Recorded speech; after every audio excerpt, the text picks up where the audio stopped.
Baker here. Are you struggling with your game? Do you need another set of eyes? Is there that one thing in your game you just can't fix? Please let me help you. Go to markbakerbowling.com, click on virtual lessons, and follow the 3 easy steps. Remember, you can live anywhere in the world, and with virtual lessons I can help you. Look forward to seeing your videos. Thank you. Mark Baker here. Are you struggling with your game? Do you need another set of eyes? Is there that one thing in your game you just can't fix? Please let me help you. Go to markbakerbowling.com, click on virtual lessons, and follow the 3 easy steps. Remember, you can live anywhere in the world, and with virtual lessons I can help you. Look forward to seeing your videos. Thank you. Mark Baker here. Are you struggling with your game? Do you need another set of eyes? Is there that one thing in your game you just can't fix? Please let me help you. Go to markbakerbowling.com, click on virtual lessons, and follow the 3 easy steps. Remember, you can live anywhere in the world, and with virtual lessons I can help you. Look forward to seeing your videos. Thank you. Mark Baker here. Are you struggling with your game? Do you need another set of eyes? Is there that one thing in your game you just can't fix? Please. Hello again, everybody, live from Lightning Strikes Bowl in Fort Myers, Florida. We'd like to welcome all of you to week 33 of the Audio Fort Myers League. And what a league this is. We believe tonight, I don't have 100% documentation, but we believe tonight with 4 or 5 wins, we're going to hit the 200 plateau of 2-day usages. That is bowlers that bowl 300 or 800 with handicaps since week 5, which was 28 weeks ago, have won Audies. We think it's about 195 2-day usages won.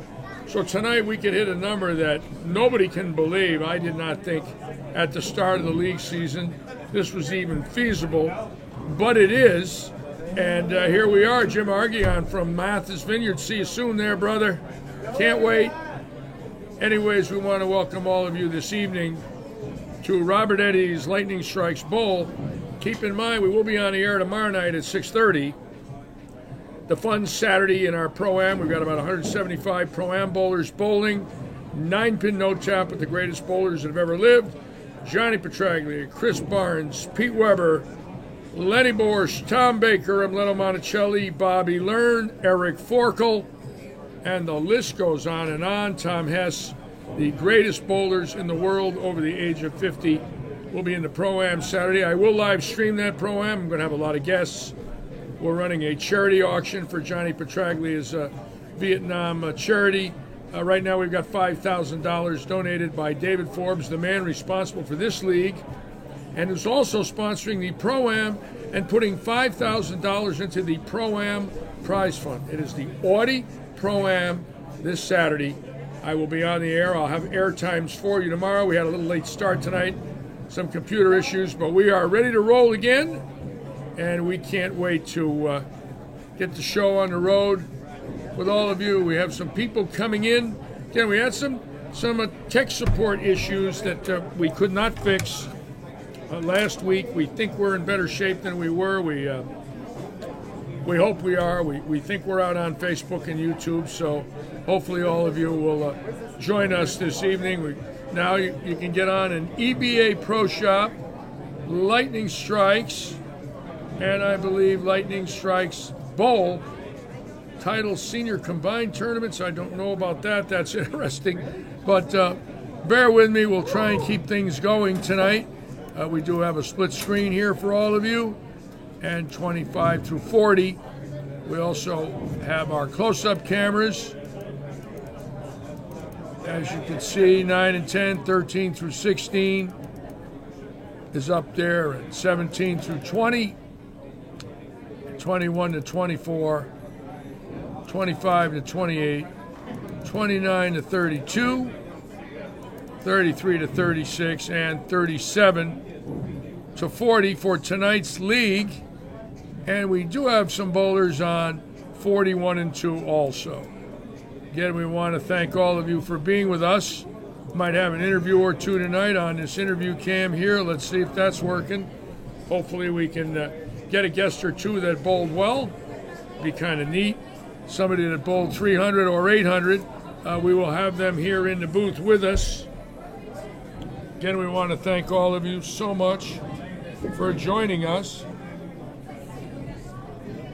here at Robert Eddy's Lightning Strikes in Fort Myers, Florida.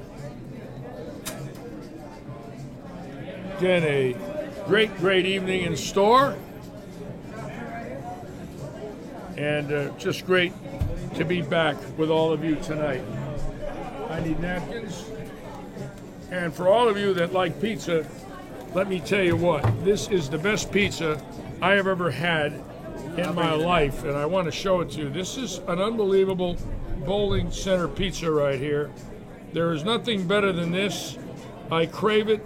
It is absolutely delicious.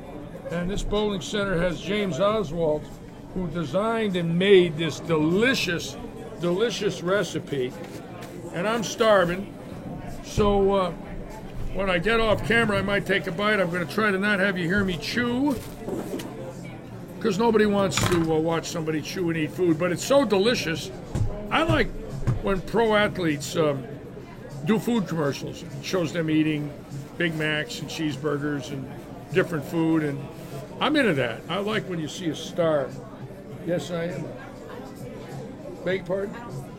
I'm on Lightning Strikes Bowl on YouTube, EBA Pro Shop on Facebook, EBA Pro Shop, and I'm on Lightning Strikes, Lightning Stream on Facebook, Lightning Stream, and we're on. I got some viewers. Beg your pardon? I don't know what Cooper's on it. We have a little problem here because of what happened last week, and the tech guys don't really give me all the information. I'm trying to read it here. We've got Lightning Strikes Bowl Fort Myers. We've got EBA Pro Shop. We've got Lightning Stream on twice, so I think we've got some people on tonight.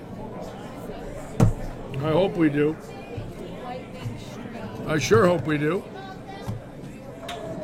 I don't want to be talking to myself. That ain't fair. Besides, nobody wants to listen to somebody talking to themselves, right, Lisa? Anyway, it's great to be back with all you. Had a long rest this weekend. Feeling pretty good today. And just getting ready for tonight's great action in this unbelievable league of 160 bowlers. Actually 156. One team did drop out. 156 bowlers.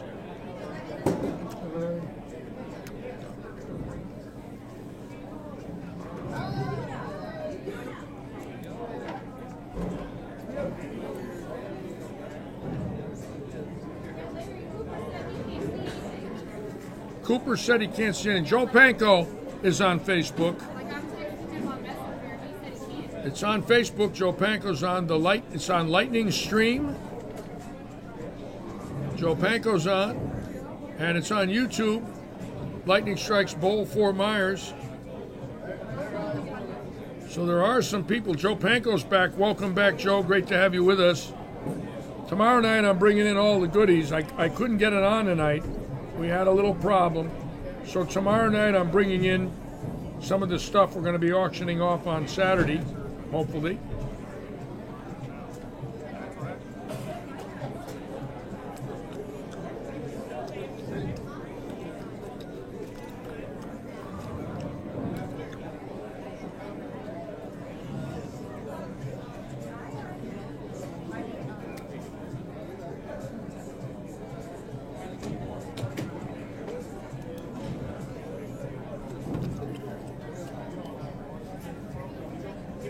Ready for another exciting night here. This could be the night where we go over 200 two-day usages.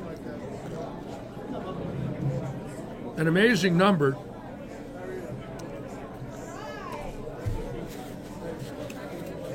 If you were to look at 400 days, I'll give you an example. If you were to look at 400 days of a free Audi, let's say a lease is $700 a month. Well, the lease is $700 a month times 12 months, that's $8,400. But in rent-a-cars, it's usually $100 a day. So 200 days is $40,000. So one way or another, there's a lot of money being given out from Audi of Fort Myers. 6,000 added to the league. High man handicap, high woman handicap every 9 weeks. Each get a new ball. Dave Forbes gave $1,000 to Stu Williams for the 300 game in our February scratch event. And he's sponsoring the Pro-Am Saturday, the Audi of Fort Myers Pro-Am, April 10th, and gave $5,000 to Johnny Petraglia's charity, all areas in the United States. Everywhere in the United States should have a Dave Forbes. I can't put into words the generosity and the love of the game that this man has. Cooper Gates, Lisa Funes found it on YouTube. Thank you, Lisa. Yeah, we had to make some changes, so all you can do a little hunting, you should be able to find it. Hopefully. Great to be back with all of you.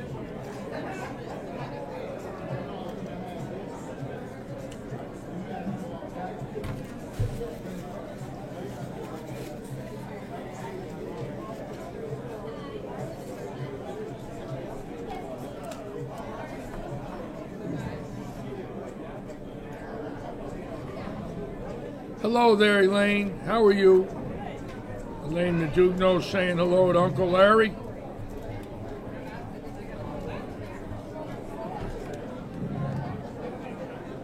Hi, Larry. Hello, how are you, my dear?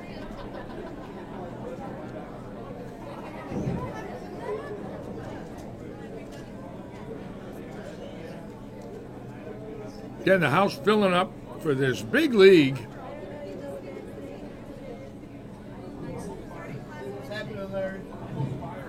Hey, how you doing? How's the shoulder? Rob Thor going to bowl tonight after his latest operation on his left shoulder. We're hoping he regains some flexibility and some muscle strength in that shoulder. That'll be kind of neat to watch.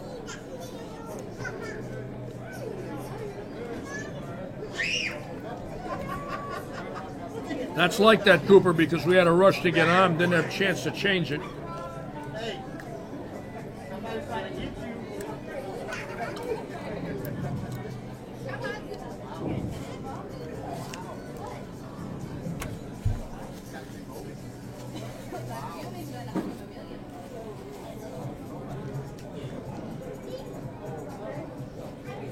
Again, another great evening here at Robert Eddy's Bowling Center, looking beautiful, getting ready for the PBA stop. Pros should start coming in here on Friday. And let me move the camera a little bit, show you the crowd. We don't have an extra camera, but as you can see, pretty good group of people, huh? A lot of friends, families, all getting ready to bowl this evening. You can see I'm up in the booth. I'm kind of up in the air here. And just a wonderful experience for all of us this year with Audi, Oaks Farms, the PBA Senior Tour coming here. Just an amazing, amazing job done by our staff. Very proud to be with all of them. And proud to eat the pizza. I love good food. I'm starving. I got a late start here today. I just got in the door at about 6:15, and we were not up and running. Anyways, food's great. House is filling up. And we're ready for action tonight. Hopefully there'll be at least 5 wins. And we'll get over 200 two-day usages. This is week 33, so there'll be 2 more after tonight. 2 weeks from tonight is the position round to crown our 4th champion. And then they will bowl in the step ladder on May 4th for the added money. It's pretty big money. I don't know the prize fund yet, but I'll see it. I'll find it for you. We're excited about our roll-offs coming, I can tell you that. Very excited.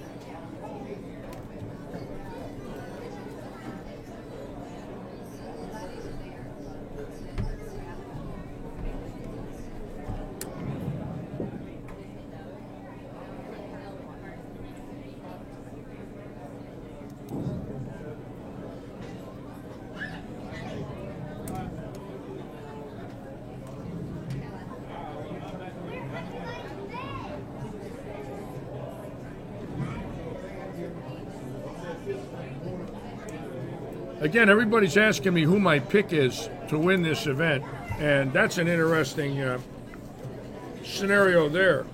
Because if there's anything on the left during that tournament, Jason Couch looked so good 2 weeks ago that I got to figure if there's a sniff on the left, Couch looked fantastic. No offense to Parker Bone, but Couch bowled unbelievably for the 2 years that he hadn't bowled much. He'd been practicing a lot. So if the shot's real good on the left, I can see Jason Couch leading this thing and winning it. If the shot's real good on the right, well, obviously with Chris Barnes are going to be here. That alone is a unbelievable player, one of the best that ever lived. So that's going to be interesting. If Barnes doesn't make it in the U.S. Open, he is going to be here. So he is committed to this event if he doesn't make it in the Open in Reno.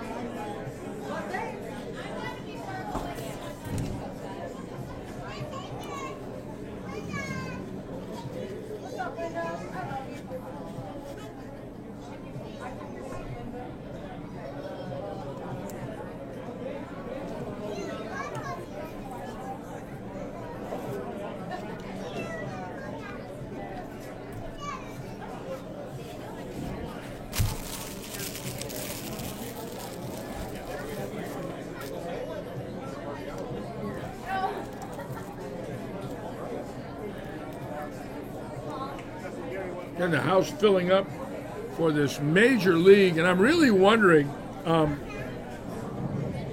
was thinking about the actual money given away. If you look at 400 cars, even at $50 a day, that's $20,000. $6,000 put up by Dave Forbes makes it $26,000. And then the league is $100 a team. That's $4,000 is $30,000, and this is a mixed league with $30,000 added. Unheard of in the world of bowling, especially today in this environment. And again, all of us want to thank Dave Forbes for his generosity.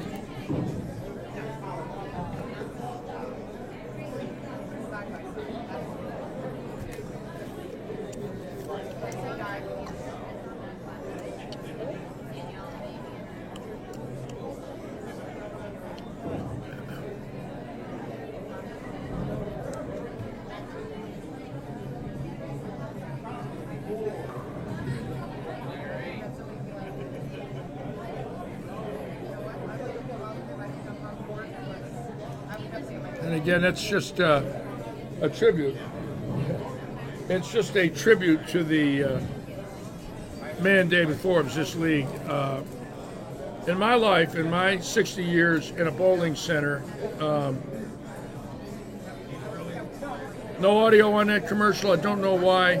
Cooper, thank you for telling me. I'll look into that. Again, we're lucky to be up and running. We went through some real problems here, and we have people working on it, but they can't catch everything. Some of the things are missed until we get on the air, and then we're told about it. We've had 1 hour, so instead of starting at 7, we'll be starting at 8.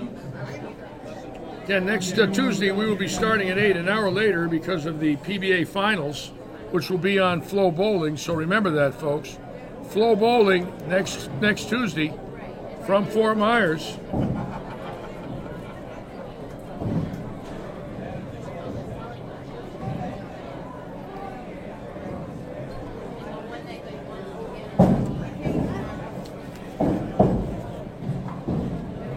And here we go. It's practice time at Lightning.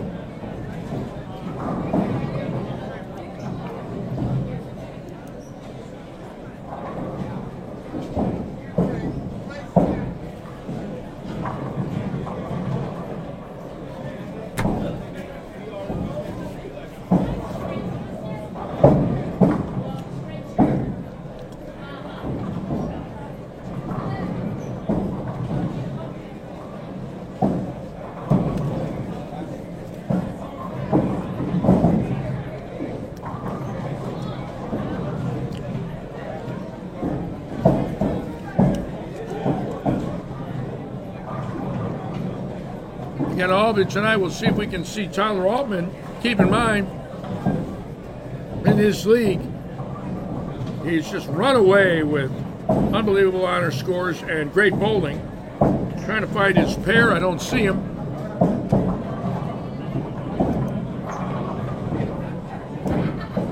Looking for Altman, and I don't see his pair tonight, unless he's on 5 through 8 or down the high end on 42. Let's see if he's down here.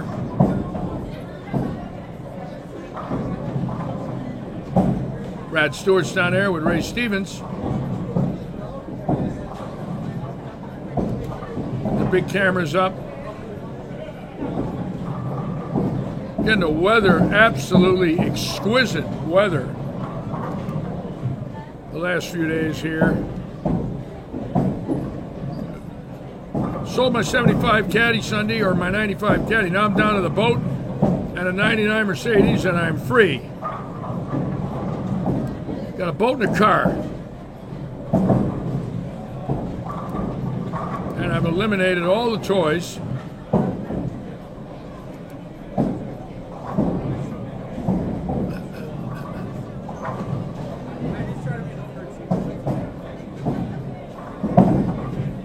There's Billy Seymour, Daniel Gacera. That's a strong team there. Keep in mind, in this league, Cookie Dough has won twice, but the second time they won, the second place team gets the spots. We've got 3 winners now. We've got 3 weeks to go. We will have the 4th team winning. The way it works is Cookie Dough will be seated number 1 right now. The team that finished second to them that did not win a segment, because if you win 2 segments, you get 1 spot. So the team that finished second will be 4th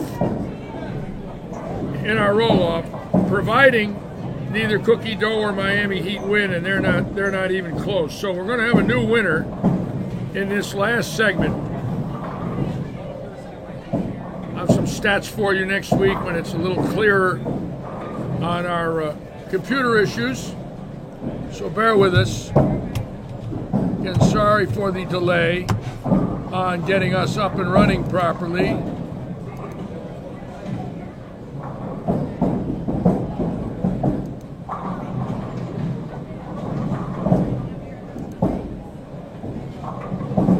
We do have some people coming aboard now that have found us, which is good.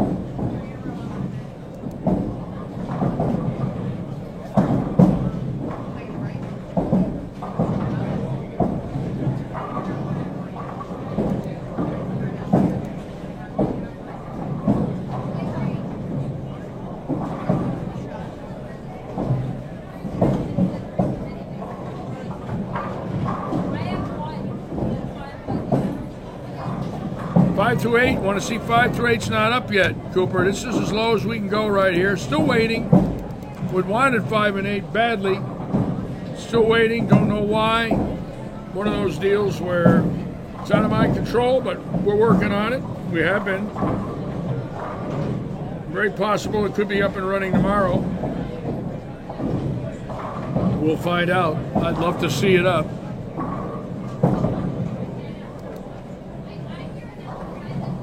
Again, we got about 160 to 175 bowlers bowling in the Pro-Am Saturday. 9-pin no-tap, $5,000 guaranteed in the prize fund. So we're excited. We're going to have a lot of friends of mine in the booth, especially Johnny Petraglia, Pete Weber. They'll be sitting with me Saturday. Eric Forkel, PBA national champion.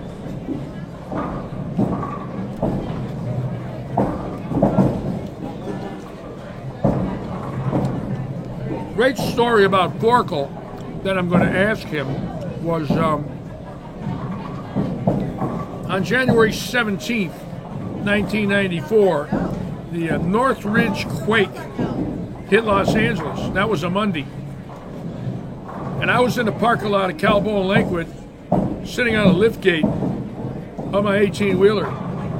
And we were loading in balls that had arrived from the ball companies and getting deliveries that Monday. And the earthquake had hit about 5 o'clock Monday morning. So there was a lot of aftershocks that day. And Eric went up on his roof to take care of some damage to the roof of his house and fell through a skylight. Went down about 12 to 14 feet. Took about 35 stitches in his right leg. Missed the winter tour, missed about 10 weeks. Came back late in the winter, and I remember we all hugged him and prayed for him. He could have died, if he had cut his throat or broke his back or whatever. Went down 12 feet, definitely could have died.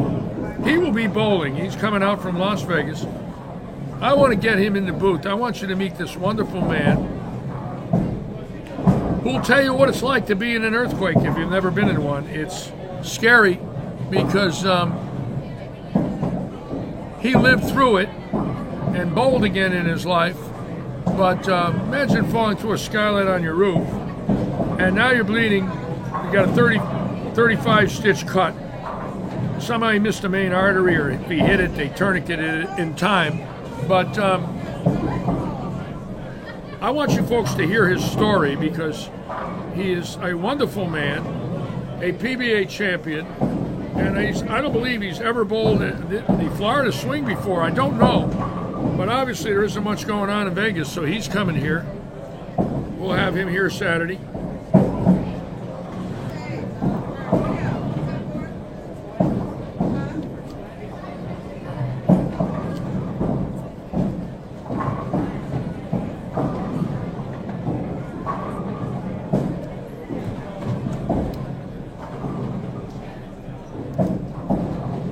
And of course, this will be Pete Weber's first tournament since his infamous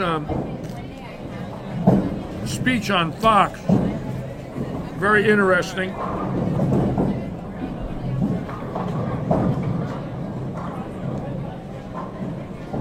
I don't know if he'll bring it up. I'm not going to. I figure it's dead. But if it comes up, we will talk about it. I love Pete. He's been a dear friend of mine for 45 years. But I'm hoping he can live that down here that week and not have to deal with it.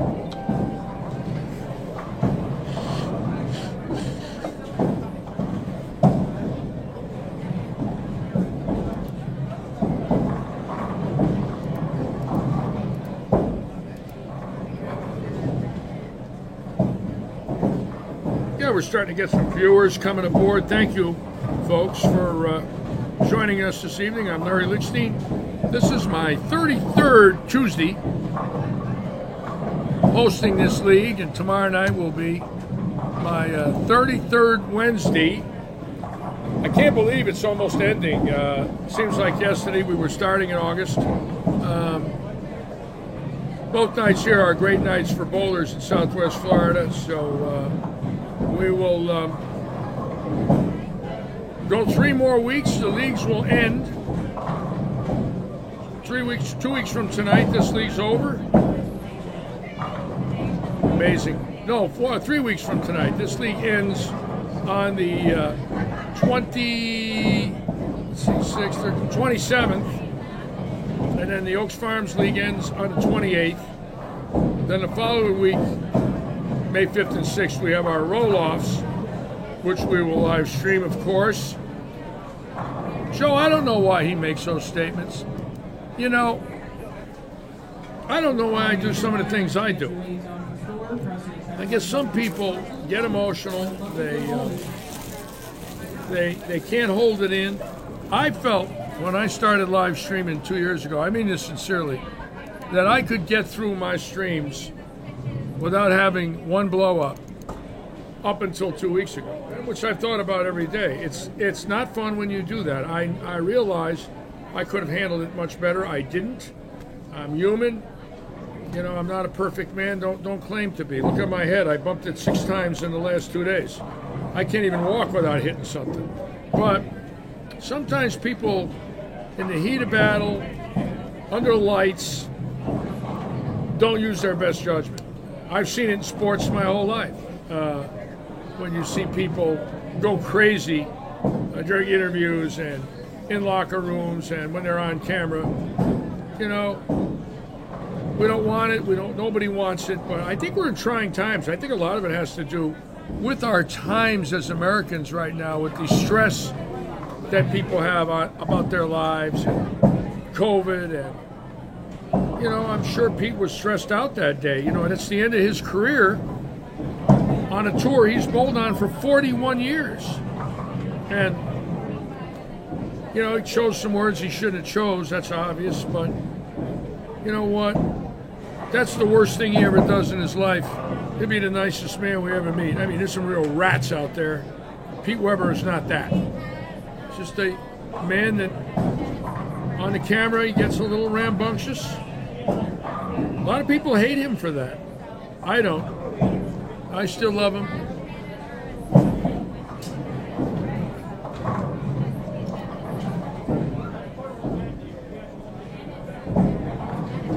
Again, we got a full house.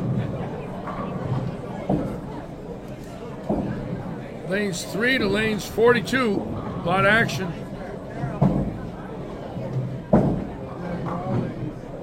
Tomorrow night, big night, week 33, Oaks Farms. Huge prize fund in that league. What a monster that is.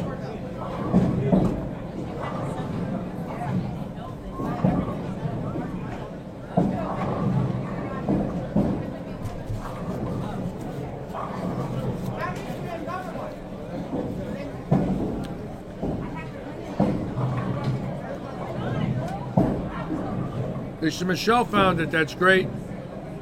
Welcome aboard, Lisa. Lisa's here tonight, everybody. Wave. Stay right there. Lisa Michelle, our friend from Mobile, Alabama, folks. Check this out. There's Lisa Michelle from Mobile, Alabama. Came here to see her friend House Brown. She's giving Cooper Gates a kiss. Cooper, Lisa's sending her best to you, Cooper. There she is. Watching the bowling here tonight. So nice to have Lisa visiting us here from Mobile, out there on the Gulf. Mobile, Alabama. The birth home of Henry Aaron. Hank Aaron from Mobile, Alabama. Richard Rump is on. Hello, Richard. Welcome aboard.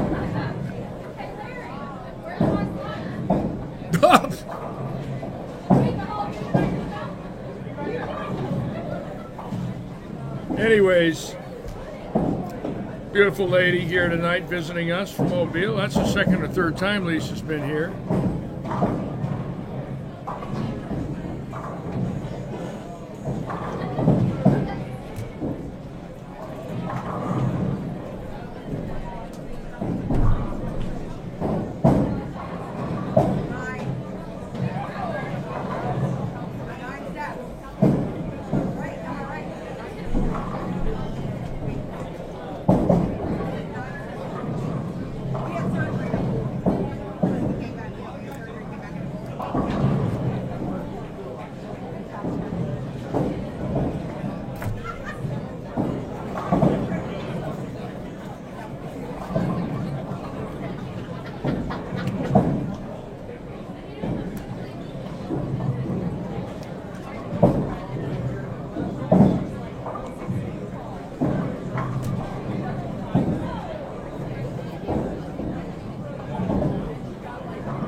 Again, we're going to be looking for big strings of strikes.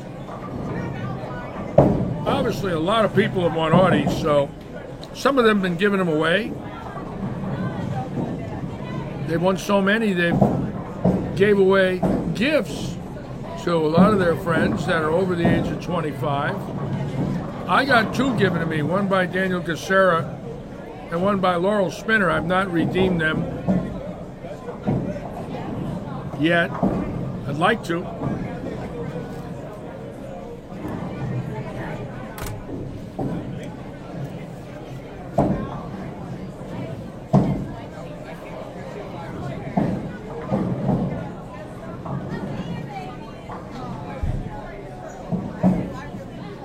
Great to have Joe Panko back. Leon Bailey's on. Hello, Leon. Don Cornett. Welcome, Don. Thank you so much, all of you, for finding us.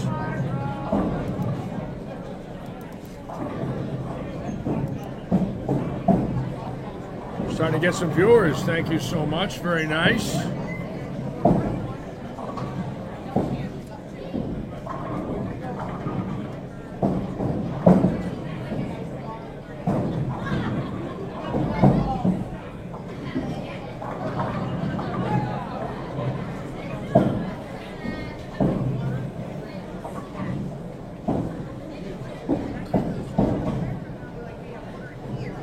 It was really fun watching Ron Johnson this weekend.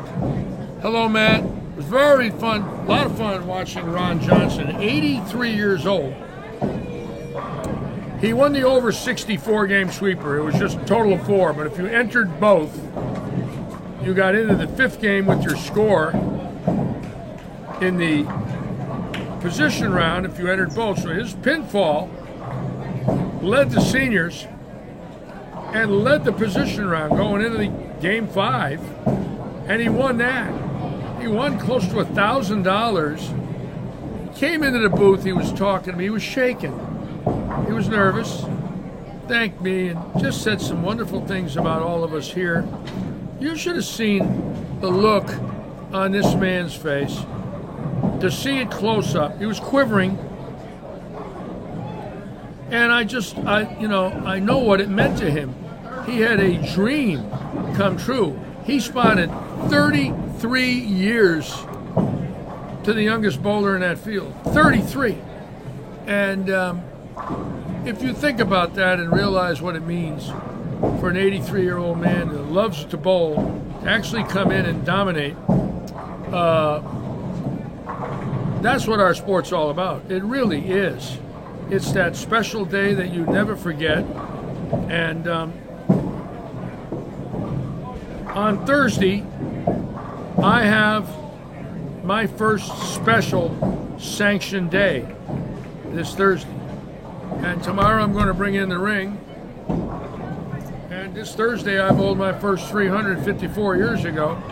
I made about $5,000 that day because there was a 300 game pool that I qualified for. There was only 2 300s shot in the state that year. I got $3,250 for the 300 game and another $1,800 or so for winning team, all events, and doubles. And my mother and I got paid that July out in South Egremont, Mass. And the next day I went to Russell Pontiac and bought a 442, a 65 442. It's burgundy red, black buckets, 4-speed on the floor, and me and my girlfriend just drove around like a king and a queen. She eventually became my wife. And I have pictures of me and Ann in 1967. I should dig them up. We're both sitting on the hood, on the front bumper or the front fenders of this beautiful car. And that was my first great day as a bowler. That also, by winning the all events, I won a trip to Cincinnati for the 68 Masters. Every state winner got a trip to the Masters if you won the all events scratch in your state. So I bowled in what they called the state division. They took 8 bowlers out of that division to make the top 63, and the 67 winner, who was Lou Scalia, he was seeded. And I qualified 8th in the state roll-offs, got in with like 16:08 for 8 games. And so nervous, I drew Bob Qualick, my first match, who at that time was one of the greatest bowlers alive from Detroit. Bob Qualick was fantastic. He beat me. Then I beat the 66 Rookie of the Year, Bobby Cooper. Then I lost to Fred Lenning, who was a PBA champion, and was 1-2 in Cincinnati at the age of 18, and that was a result of that 300 game in April of '67. So a great memory. A great memory for an old man.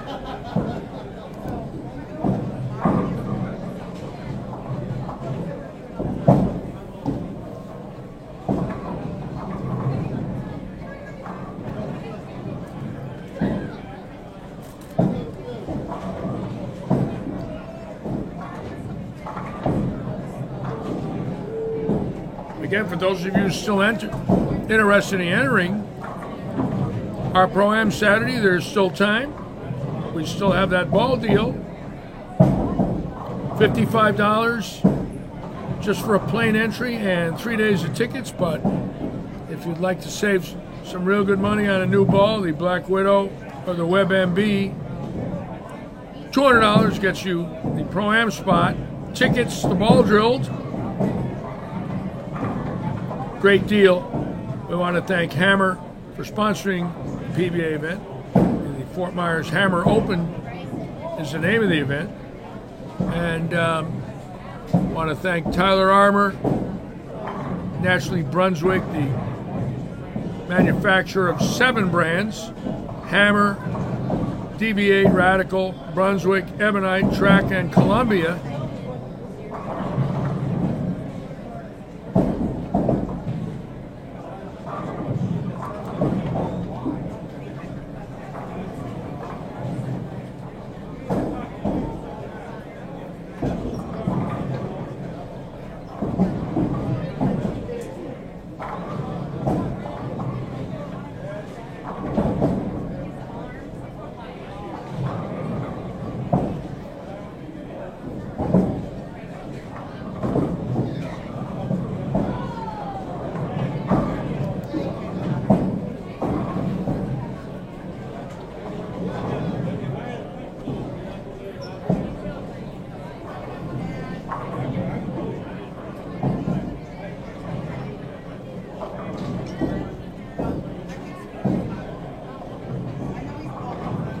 Got a nice group tonight. Want to thank all of you for taking time out of your lives to join us here in week 33. Unbelievable. Seems like yesterday we started this great league. I remember how excited everybody was that first night. 160 bowlers in a mixed league.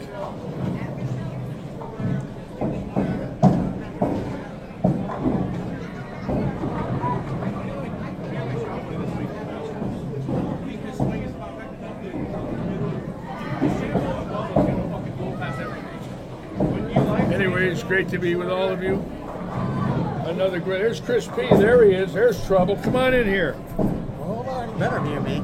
Let me get you. There's Chris P., the man that keeps this place running. There he is, the great Chris P. What's going on, brother? Hi, Larry. Are you excited about the PBA event? You ready? Just another day. Just another day? You get a break. You don't have to be a lane man. That's a bonus. That's a bonus. That alone is a great bonus when you don't have to be a lane man. Of course, this will be the first time we've walked with that Brunswick machine here now. That's Yeah. it. And they're not going to be using UV for any of that, right? There's no UV, right? It's regular oil, as far as I know. Regular oil, Brunswick machine.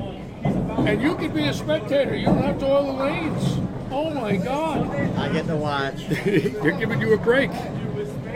Oh, And our pin setters are ready, our approaches absolutely. are ready, our ball Absolutely. returns. Everything. Everything 100% in your mind, We're good ready to to go. roll? Did you do any prep work the last few weeks? Find something yeah. you didn't like? We've changed out a lot of little things that could be issues, but Yeah, but you got ahead of the game. we're way ahead of the game. That's wonderful. That's wonderful. What surprised you? Tell us, like, what happened where you got caught, where you caught something where we might not have known until you caught it. Lately, like deck rollers, little things, sets pins off a little bit, Yeah. stuff like that. Yeah. We changed a lot of them. Deck cups, Deck cups. basic maintenance, getting ahead on that stuff. That's great. I'm glad you did that. I know you Little take pride. improvements here I and know you there. take pride in your pin setters. What a job you've done here in 2 years. I must congratulate you. These things run like Swiss watches. And you didn't notice the ball lights.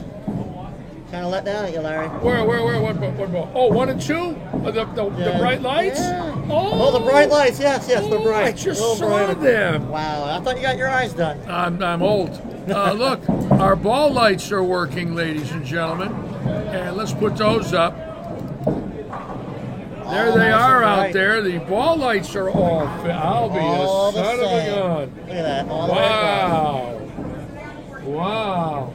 Was look it electrical or just bulbs? Those are LEDs, just swapped out bulbs. LEDs.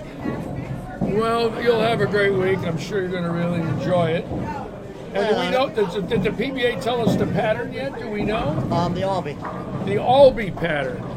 Is it high scoring? Should be. It is high scoring, yeah. Good. It'll be a good weekend. Good. Good. I love it. I can't wait to be watching. It's going to be a lot of fun. And going to be a lot of serious bowlers here. Can't leave in a split on 14. They'll probably make it. See the guy on 14, he's the one that got our scoring for us. That's Kent Lees. He's the one that went out to the Bay They have a Area chance. and supervised all the scoring getting packed up and brought here for us. Kent Lees. Every scoring unit in this bowling center came out of Cloverleaf Lanes in Fremont, California, and that man supervised the breakdown of it, right? And the boxing and the Okay. shipping. You should make sure we got the right stuff. And Make sure we got Then the we put right it in. stuff. Our scoring's wonderful, thank God. That other stuff. Does anybody really want that other stuff? You think we'll sell it? Actually, yeah, I have 3 different people inquiring about it now. Really? That's wonderful. Very antiquated, but if they need it, we have it. Somebody needs it, right? Somebody needs it. Somebody needs parts. One man's junk's another man's treasure. And the one man's junk's another man's treasure. Anyways, good luck to you. Thank you. Ladies and gentlemen, this is Chris P. This is Chris P. This is our horse. This man's a horse here. And he turned this place around. He put a little weight on, but he did a great job. All right, thank you all. We're going to get back to the cameras now. And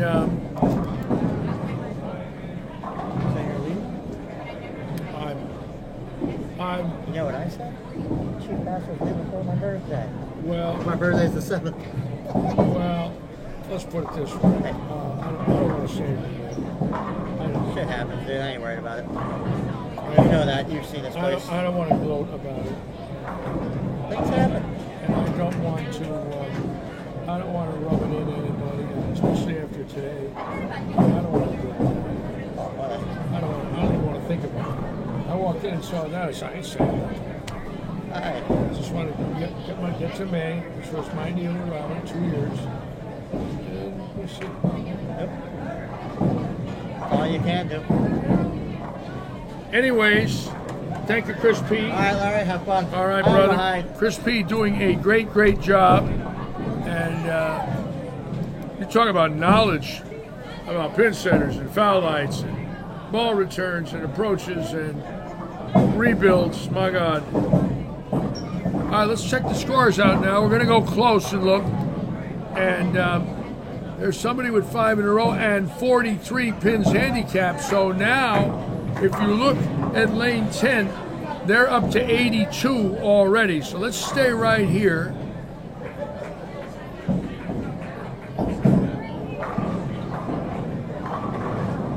That looks like Jody. That might be Jody. And that is Jody.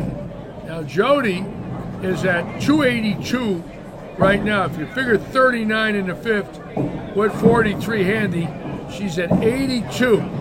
Very interesting to watch that one. So let's see what happens there with Jody.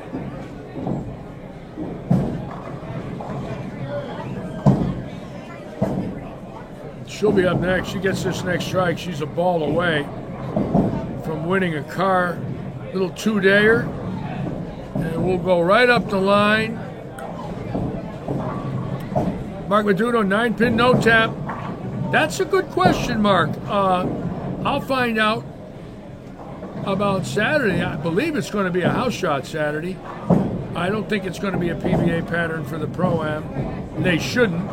I don't really think we'd want to do that. This is this gentleman right here now. Ooh, that's a good shot. Come on. Oh, yeah, look at that. Wow. He's at 292. We'll be back to 9 and 10. He looks pretty good, too.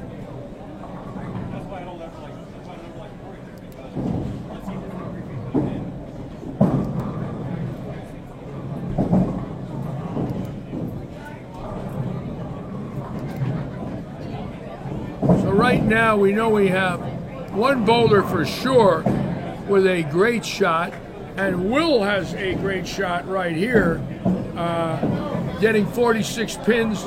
He's already up to 75 over before he goes into the 6th frame, so there's a possibility there as well.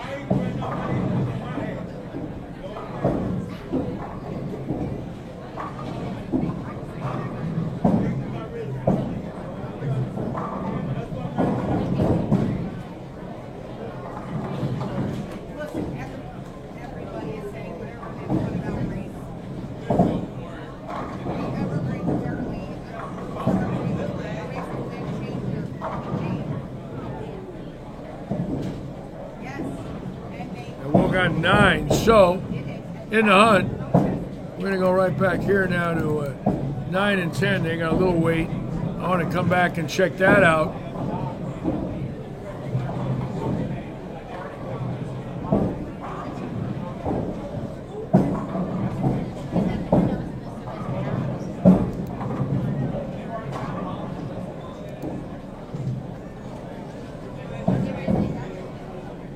Ray Stevens, Paramount Residential Mortgage Group, our 9-pin no-tap sponsor, doing an unbelievable job for us here at Lightning.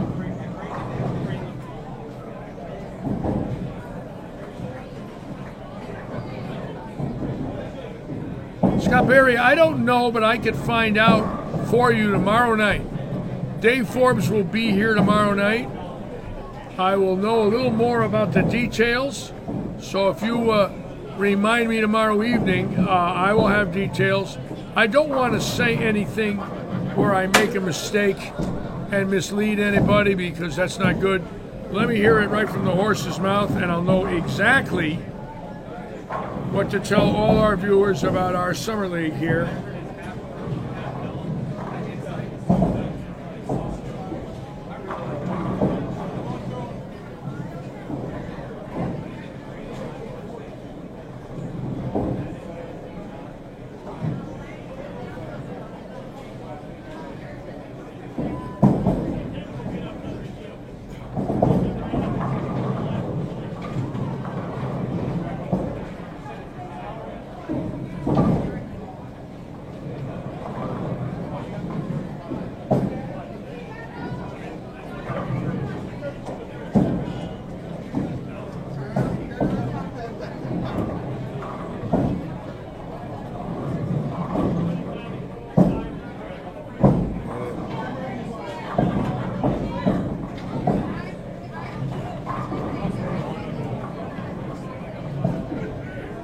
Gentleman strikes right here. He is over 300 after 7 frames. So it's a big ball.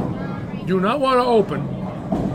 That's a pretty good shot. Check this out. How about those shots? Wow. He's throwing the ball great. This last 2 were dead flush. So now 59 and 43 is 302. He bowls 259.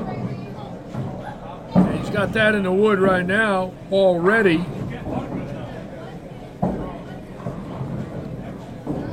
We're going to be keeping our eye on him. That's a big number right there to start out with. Might have a shot at 800 too.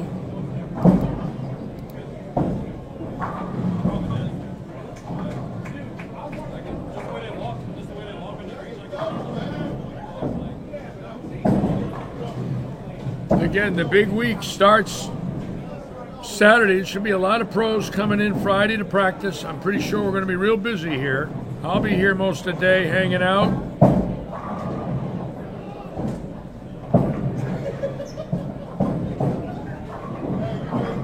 Thursday, I'm going to go to the men's store for the first time in 2 years, believe it or not.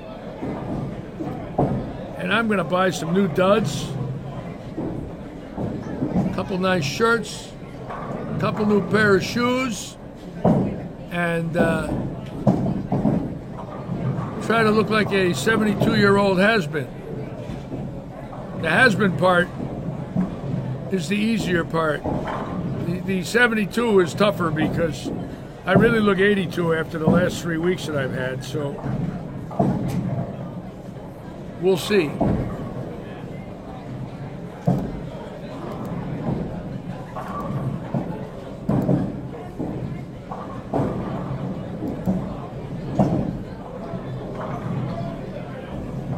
Now, lane 29 we got action, and there's 60 in the third.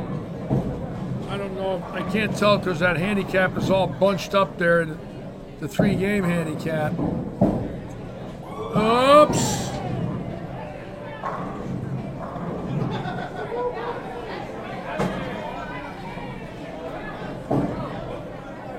We're back. You with us, folks?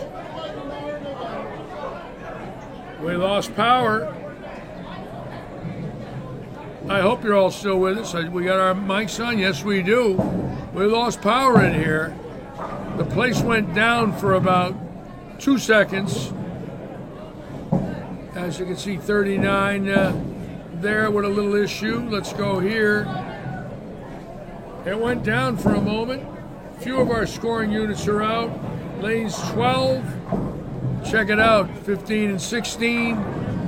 They went down 17 through 20. So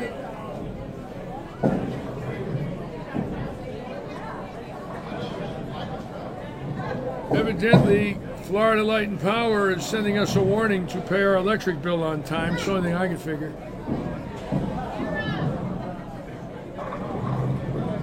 I'll be there 5 minutes.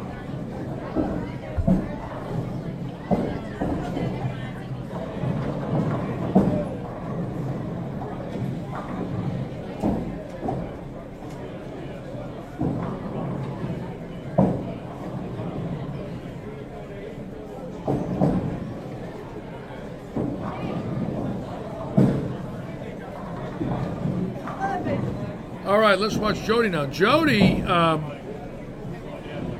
has got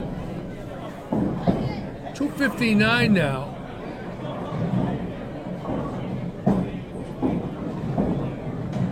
In the wood. And interestingly enough, also a possibility of a sanctioned 300 game, which is more fun. This man's getting a lot of handicaps, so this is a big game for him right here in his life. And it's not only winning a car, but he's perfect. And he threw the last 2 shots really good. He's a big guy. It's about 260. Looks like he played football in his life. Oops, that one hung on. Yikes.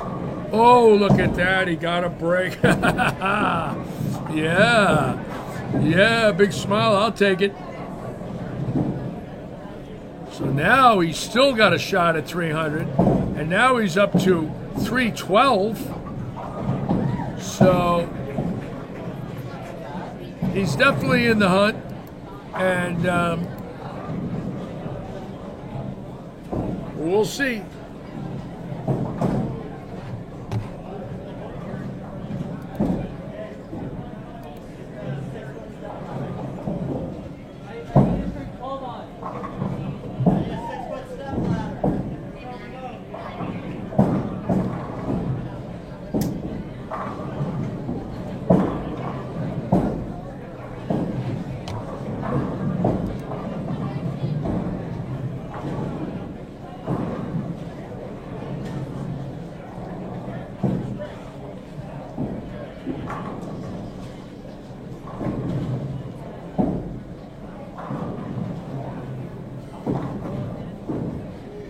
Now, Carissa's got a pretty good game here. She's getting 18 pins. So she goes out, she goes 298. Look at that.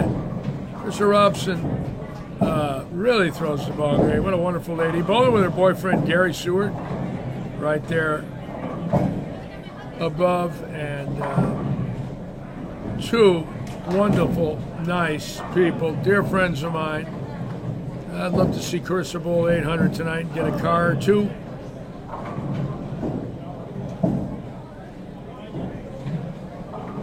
That was way too far right at the lay down. Boy, she flirts with that dry so early.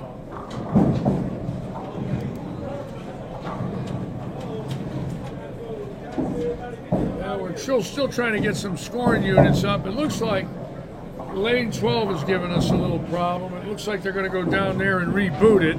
You'll see naturally the guy's on 8 in a row right next to him, and the young boy's going to go up and try to reboot it. And now if I was that guy on 8 in a row, I'd be waiting. Unless this kid could get real lucky and get that baby to go on. There it is, thank God. We don't want to stop anybody on 8 in a row now, do we? There it is. There it is. Look at that. Live and in color. A wonderful thing. Luckily, they all went on, but a couple. That was a bonus, huh? Imagine having to go on every pair with a ladder, crank them all up. That could get old. 39 lanes of climbing a ladder. Well, what a bonus. The whole house is lit up. Pretty cool.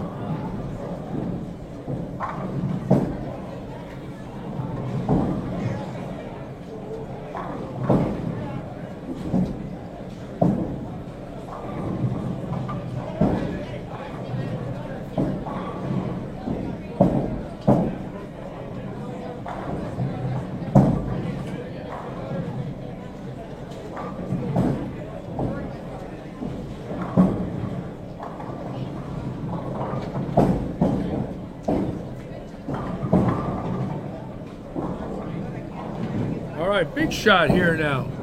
See if he throws this one good. Oh, that's got a chance. Nope, high. Darn it. All right. Just couldn't get it off the hand. I thought it might hold, but it was just too far left at the arrows. So now we know he's 268.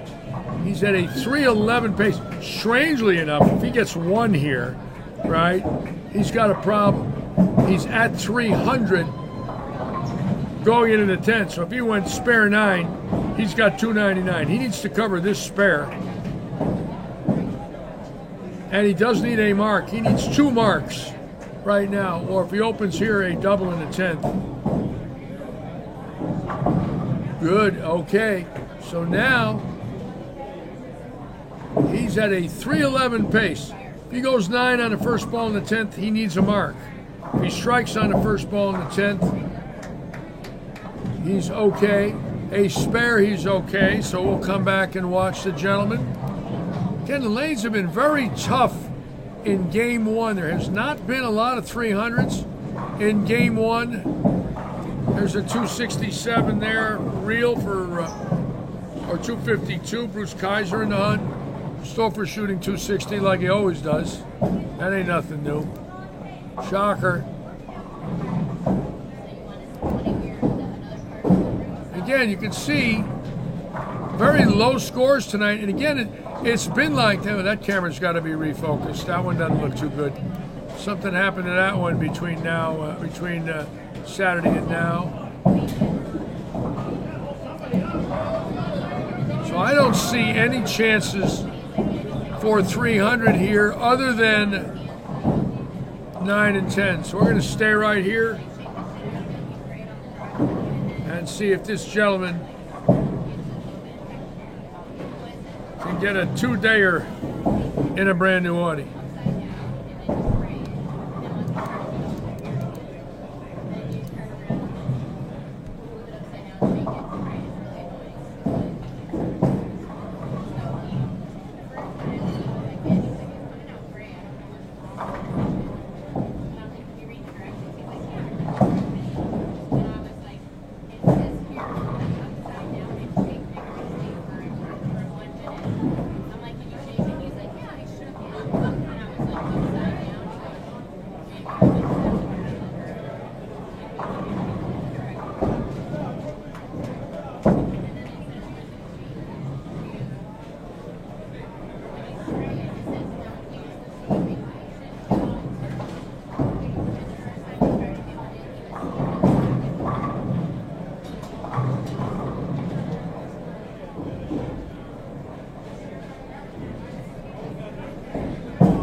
And tomorrow night, I'll try to get the top 12 teams for you folks. I'm going to look into that tomorrow, see if I can get them. Show you the top 12 in the roll-off in the Oaks Farms League with 3 weeks to go.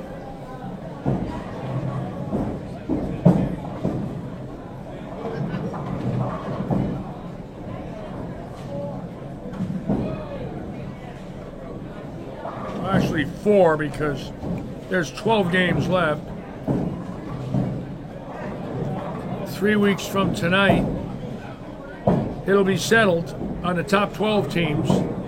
That's also position round night. It's going to be an exciting night. A lot of money at stake because that's the night, you know, if you can get into that top 12, you can win. I'll try to give you information on the roll-off format. See if I can get a full definition of it so I don't make any mistakes.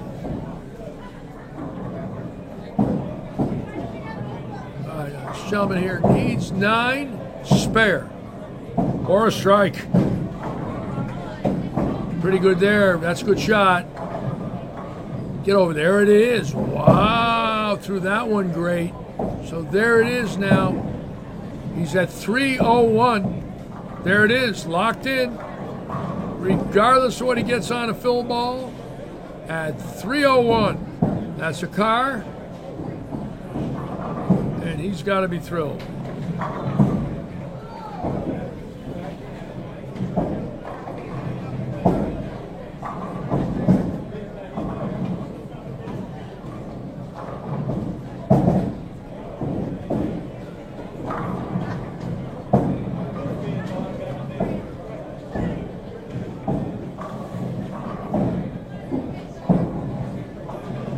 Still enough. There it is.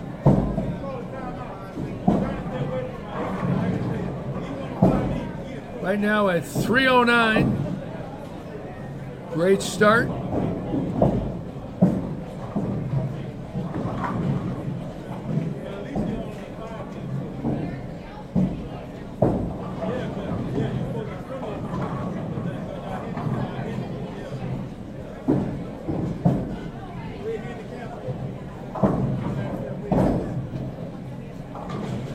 There it is, a 310. Check it out.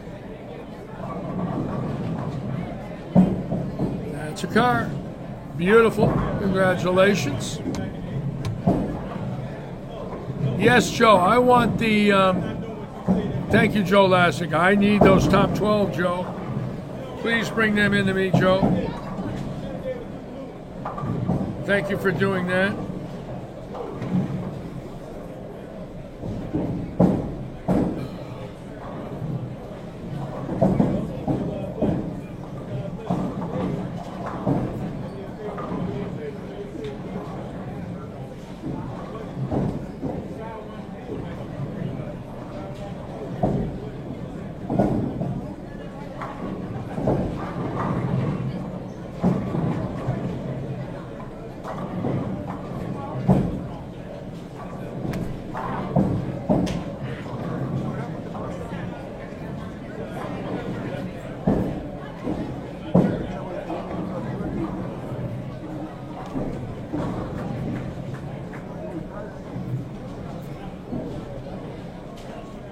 Okay. Yes, I'll bring it down to high-end pairs, hon. Here we go. Tara, you want some high-end pairs? We'll get them up for you, my dear.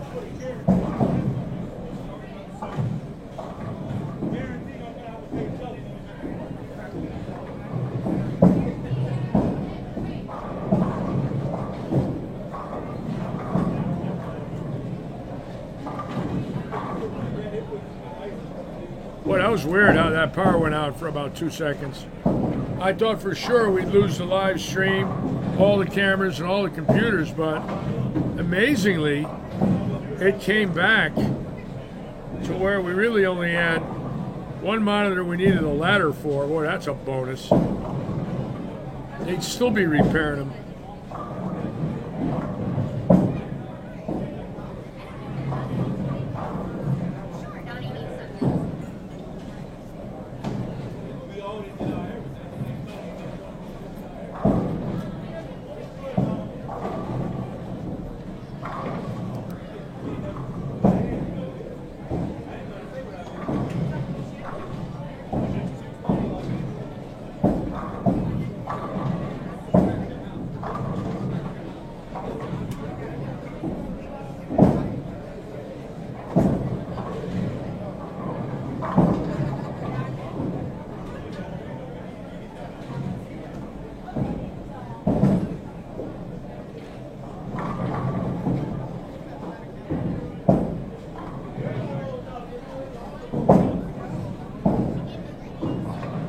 Boy, you're not kidding.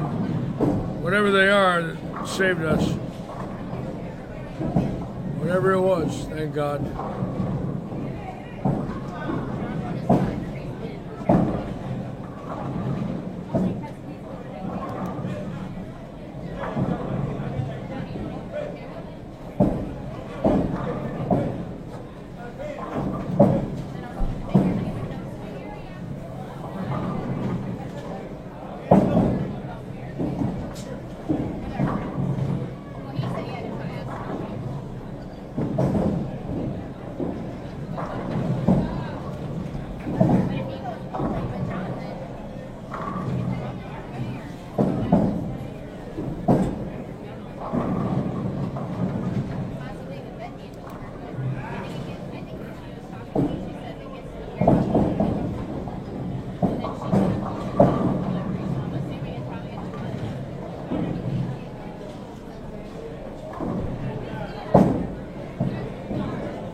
Well, I didn't realize that, Tara. I'll give you 41 and 2 a little more. You want to watch a little bit there, huh?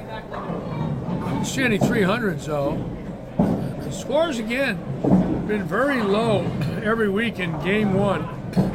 Then they seem to loosen up, and we end up with 6 or 7 2-dayers. A few weeks ago, I thought it was 3, and by the end of the night, it was 7. Some of the low pairs down the low end. People had 300, 800 in that last game. Got them 2 cars. So they try to stay close in game one. There's a 254, which is good. That's what you want.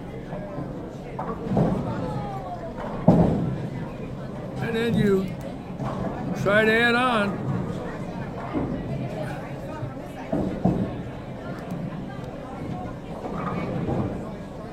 Not much there at 248.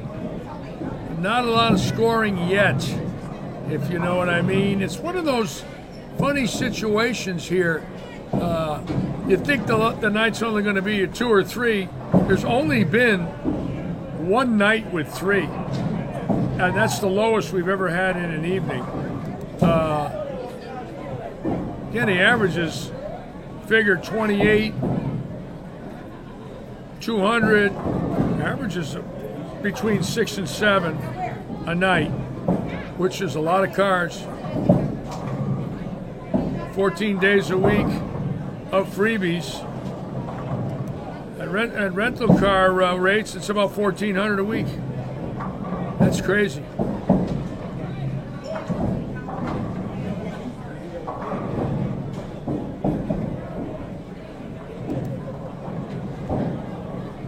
Pretty big game there for Wayne.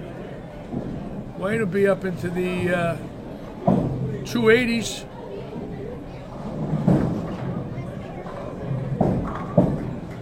If he can get a double.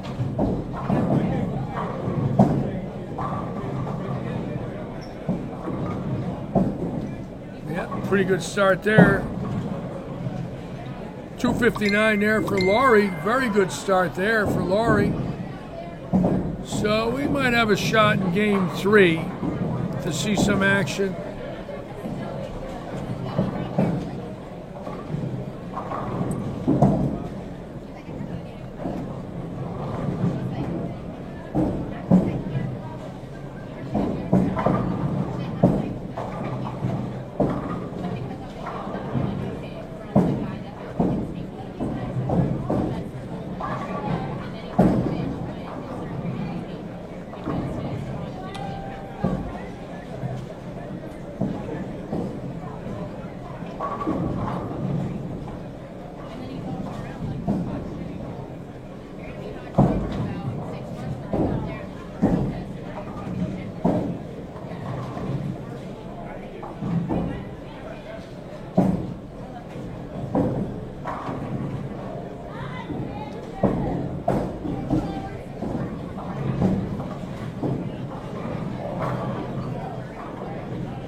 Again, for those of you, we will live stream Saturday's Pro-Am. That's going to be a blast. Keep in mind, Johnny Petraglia, Tom Baker, Pete Weber, Walter Ray Williams, Parker Bone, Eric Forkel, Tom Hess, the Masters champion, Lenny Borsch out of Wisconsin, USBC Hall of Famer. Chris Barnes will be here. He is flying here directly from Reno. So what we've got is every superstar other than Norm Duke. And, he was very emphatic about telling us he does not look forward when he bowls an event. He focuses on that event. He's not thinking about senior tournaments in Florida when he's in Reno bowling the Masters and the U.S. Open. And that's his mindset. That's how he rolls. And I guess after 40 wins in professional bowling, he can do that. I like that attitude. And he said to me, Litch, even if I didn't make it, I'm going to be exhausted. I'm going to have to fly home, bowl in a Pro-Am on Saturday, and qualify on Sunday. And I don't have it in me. And I can understand that. He's 57 years of age. It's 8 hours in the air, 7 hours, 8 hours.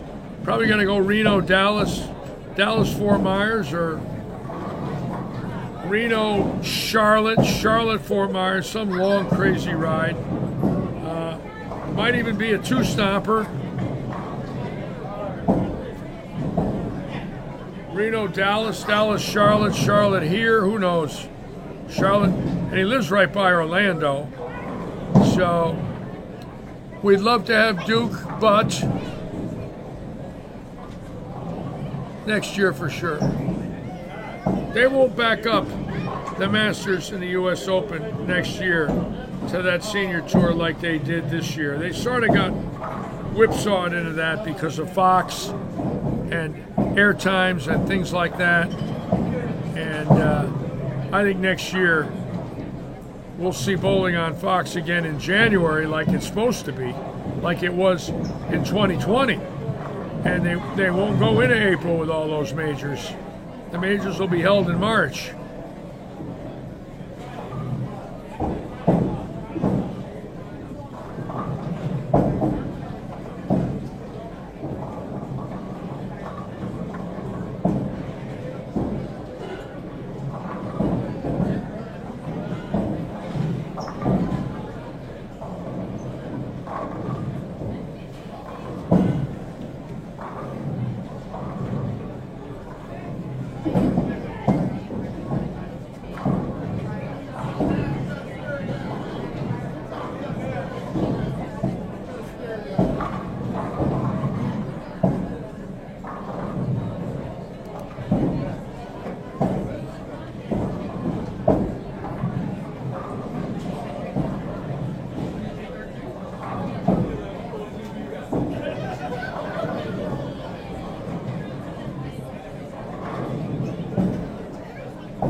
Here's a little history question for all of you.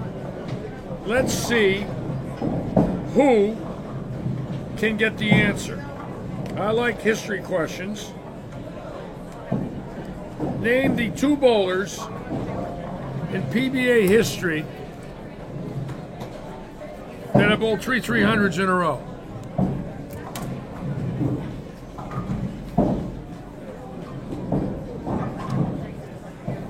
Only two. Who are they?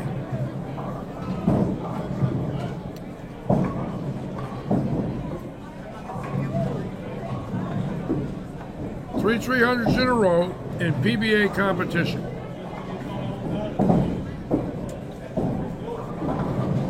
Only 2 bowlers in 60 years.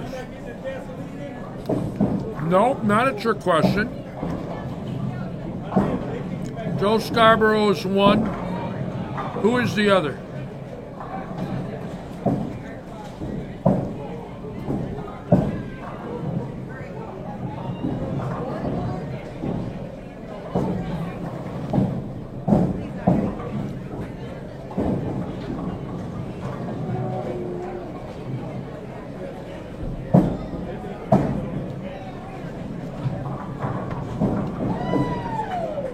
And Cooper Gates, you're supposed to get this, just for the record.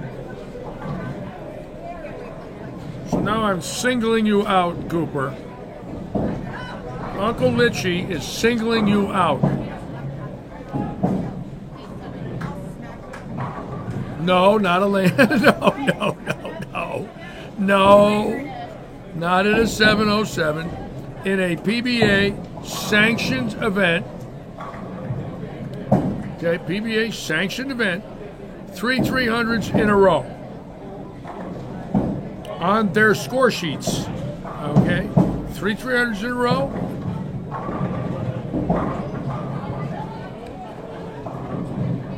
Of course, the plane was a trick question. Why wouldn't it be? The highest 2 games in bowling history. They were bowled at 30,000 feet. That was not a trick question. It was the truth. It just depends on what the truth is. Come on, Cooper Gates. I'm putting the pressure on you. You're supposed to know the answer.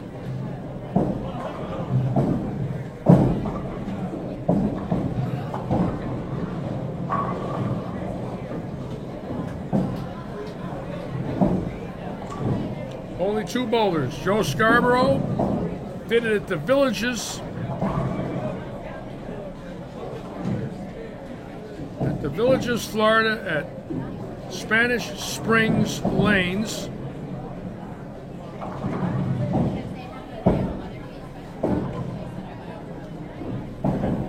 Well, it made headlines, but it's not a trick question. It's 3 300s in a row.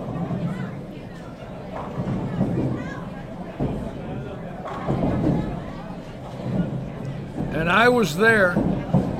I saw it. So now that's a hint, because it had to be before 1996. I left the PBA the last tournament of 1996, which this year is 25 years ago, this December. Can't believe that went by that quick. But anyways, I saw the 3. They were amazing.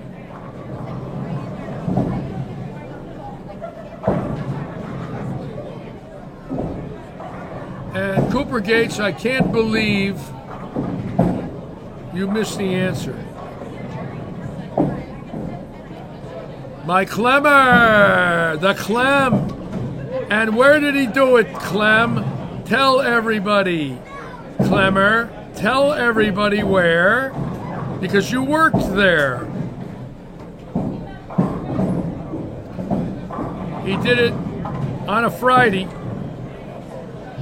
in games 7 and 8 of the second 8-game block of match play. Norm Duke went 300-300 in games 9 and 10 of match play. They bowled 8 Thursday night. He come out Friday and bowled 6 games. Games 7 and 8 were 300. He came out in the night block and bowled 300 in game 1 of the night block. 3 300s in a row in match play in a PBA event. 3 300s in a row. Games 15 and 16 and 17 of match play. Am I right, Mike Clemmer?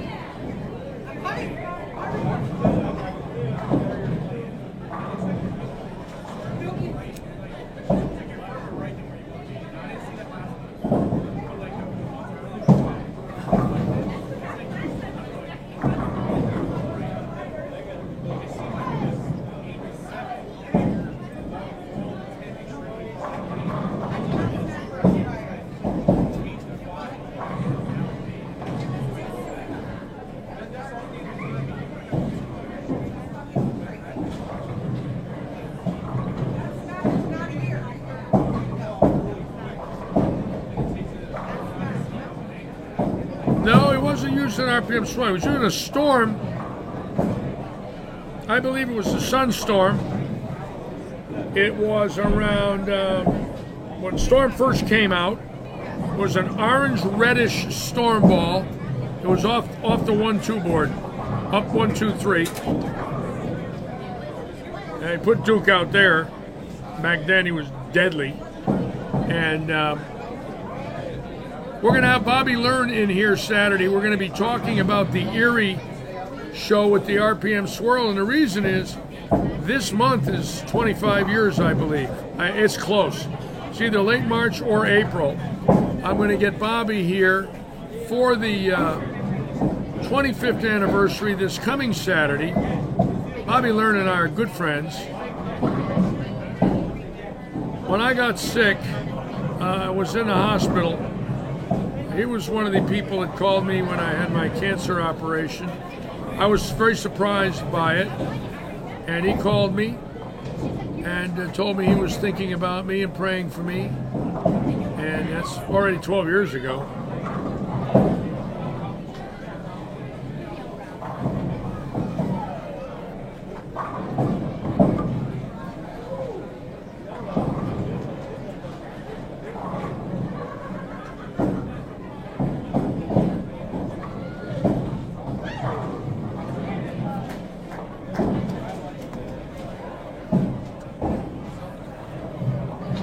There'll be a lot of record holders in this place on Saturday.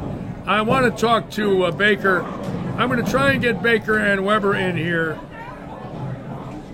to talk to us about the first 300 tie, which is 40 years ago this summer, 1981 at Celebrity Sports Center in Denver. The 40th anniversary is going to be June or July of that historic event, the first 300 tie. So I want to get Tommy and Pete in here to talk about that. I'm going to ask them to join me about that. And April 6th, 96. Mike Quirk tomorrow? Oh my God. All right. Not today, Bobby or Mike. Oh my God, don't tell me it's today. Is it today? I'll be a son of a gun. How about that, folks? So we will have Learn in here on the 10th, 4 days after the 25th anniversary. And he is a lot of fun. He is a great interview. And if Mike Quirk's here, I might bring him in the booth too, being that he was there. Mike Quirk witnessed that. Be kind of neat to have a spectator that was in the arena and Bobby Learn talking about their emotions that day. I was at Carolier Lanes that day in the parking lot unloading my 18-wheeler. I had to be at Carolier Saturday morning. We drove all night from Erie. Got into Carolier about 10 in the morning. Started unloading because Sunday they had 1,000 Pro-Am entries.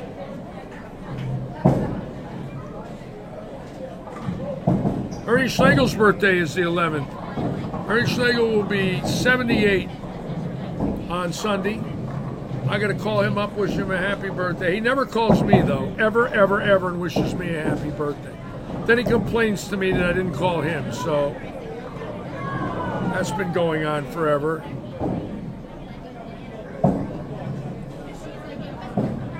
Jay Butler, front six.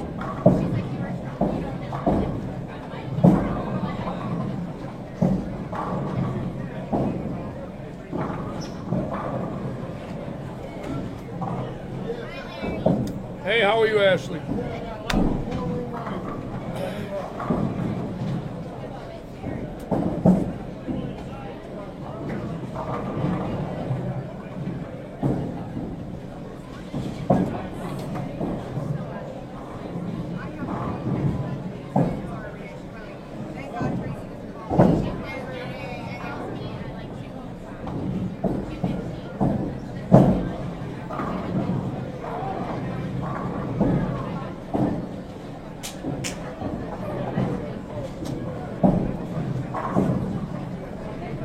Yes, Mark is Mark 70. Oh my God, Mike. I keep calling him, he doesn't answer. I've tried that phone number 3-4 times. I don't get an answer. So I guess he's not feeling good, so I don't bother him. All right, Jay Butler's going to be coming up now. We're number 7. She gets 25 pins, so she needs the first 9 and a mark in the 10th. So she's a triple away. She does not have to strike on this ball to get one, but she certainly has to mark. So we'll watch Jay Butler, and then we'll move the scoring again, folks.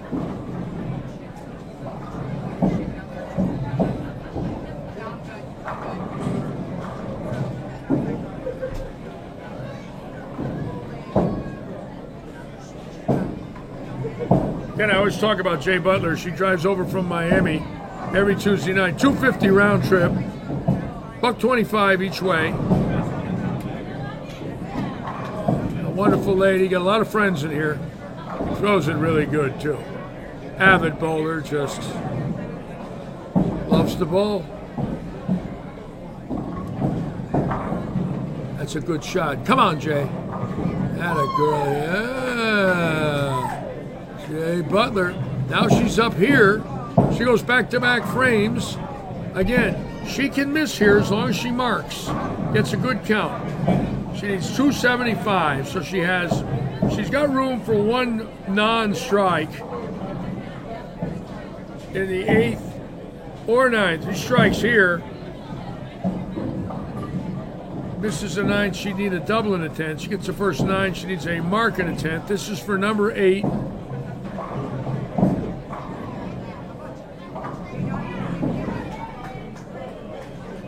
That's a good shot. Hold it. Oh, no. Just caught a little oil early. See that? Really thought she threw it good. Now she's got a problem. Because now she needs to strike out and get 9 on the fill ball for 275. She's got 276 in the wood if she makes it. She opens. It's no dice.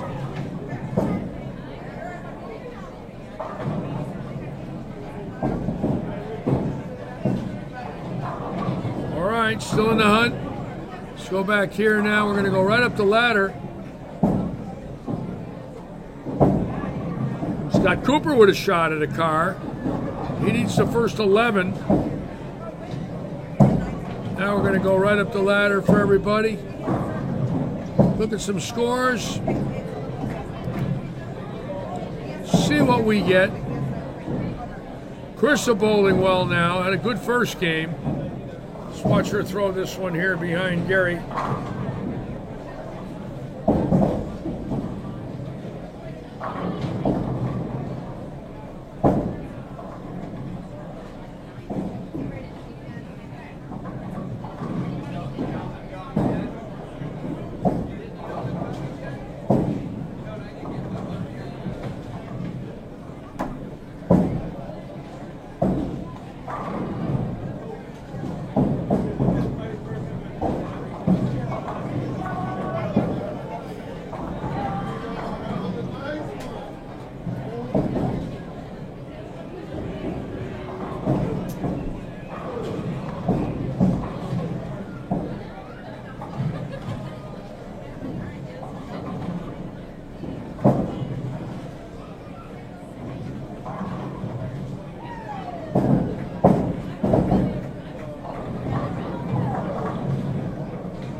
Great shot for Carissa Robson. Boy, she throws it good. We got strikes here. So you'll notice game 2 now, all of a sudden, you can see the bowlers are, they broke them down a little more finish.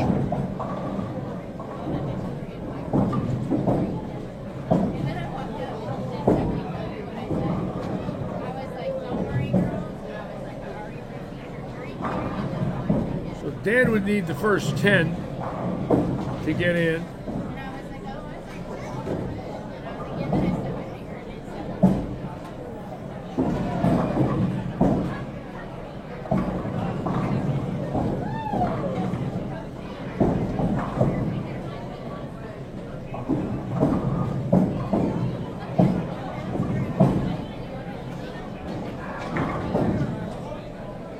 Daniel Gacera, who might be leading the league, either him or Altman. I think Daniel's got 9 or 10 Audis. He's not 25, so he's been giving them away like they're jelly beans.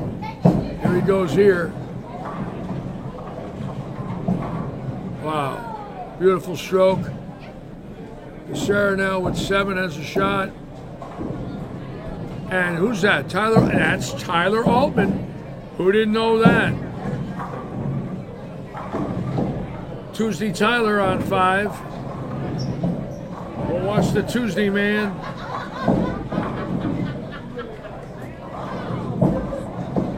Tuesday Tyler Altman now up behind Ice Martinez.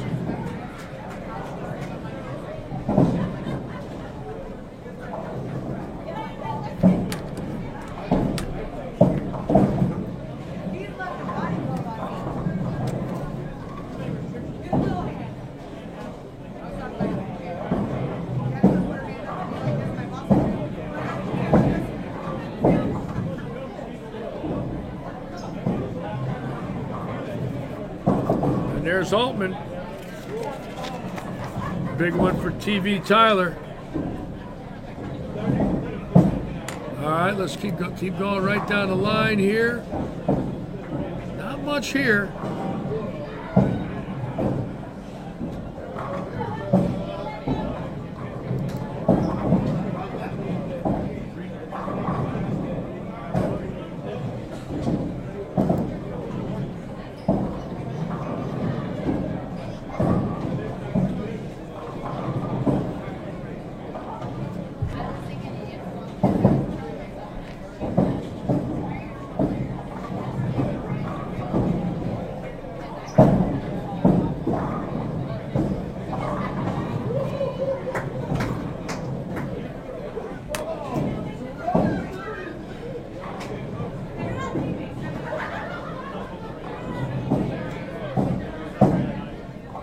Back here and check out, see if there's any strings. Here we go. Now let's watch this right here for Scott Cooper. Scott Cooper definitely in the hunt. We'll come back. Now Jay Butler still in the hunt, has to strike out and get 9. So we're going to watch Jay Butler, and we're going to go back to 9 and 10 and watch Scott Cooper.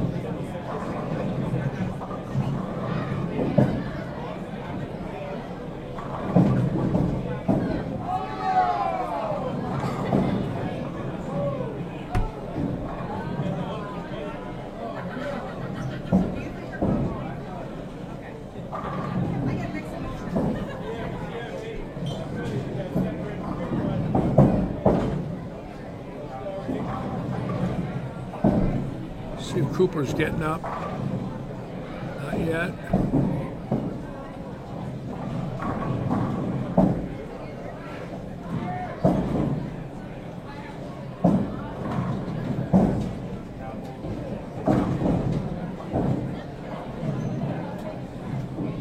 I'm going to watch Dan right here now. Dan needs the first 10 for another car. He's 3 strikes away.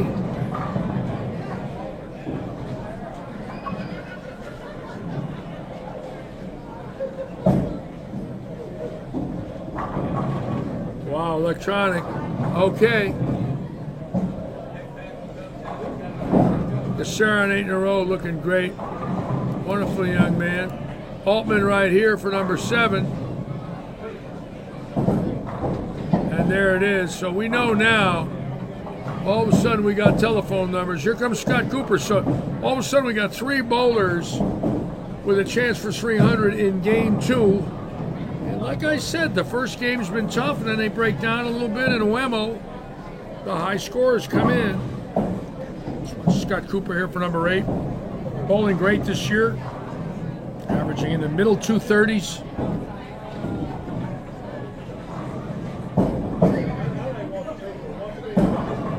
There it is with that blood red melee. The blood red melee, he loves it. Let's see what Jay Butler's got now.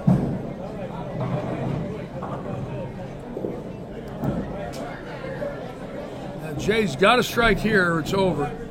She needs a triple and 9.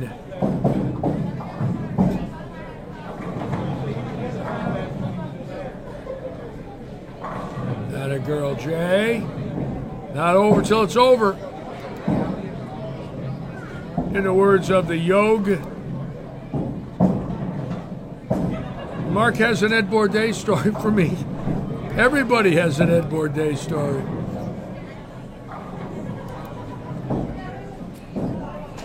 Mike Clemmer, let me tell you what me and Jim Chesney used to do to Bourdain. When I came out on tour in 1969, Chesney told me, Bourdain hates lefties.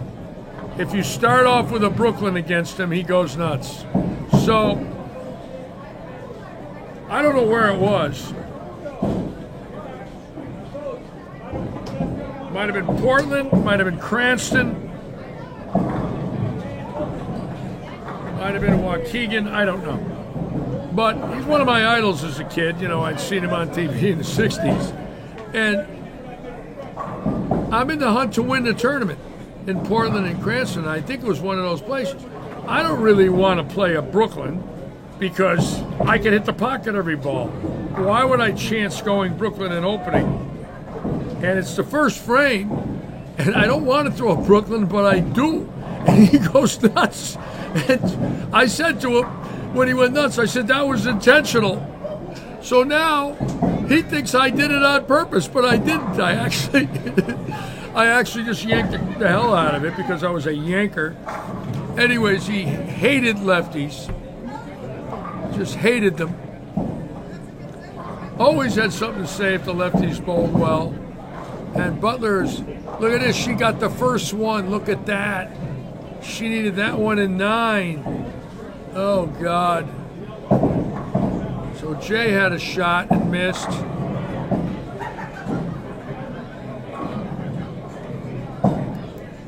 Now look at this. You got Dan. You got Tyler. So now we got to start watching carefully because these strings are all around us. So you got Tammy Stouffer right there. Okay. So now we got Daniel. We're going to go right over here the second he's done to Tyler. And we got a shot right now at least 3 regular 300s without handicap this game, which is pretty rare to have 3 in game 2 in any league. Here we go. Oh, that's right. Oh my God, look at Gassera. He's got some room, boy. He's got left, he's got right, and he's got 9.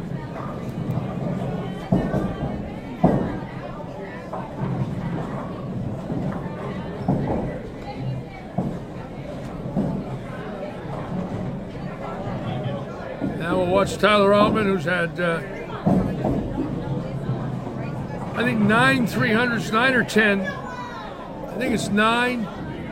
And 5 299s, 14 times he's had the first 11 this year. It's a crazy number. Let's watch the young man, 2-hander out of Cape Coral.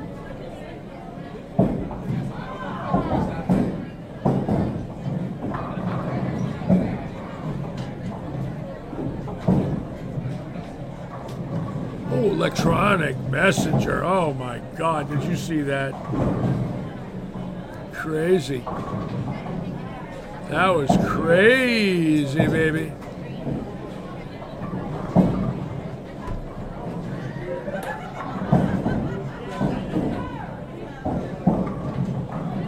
So Gassera with 9, Altman with 9, Altman with 8.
race is on, I got to make sure I get the camera on the right guy because there's 3 of them that we have to watch. Yes,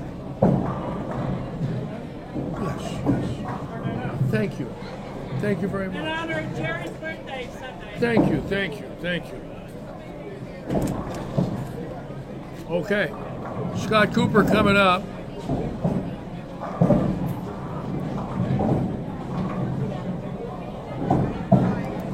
Let's watch this young man right here who we've seen all year do this now.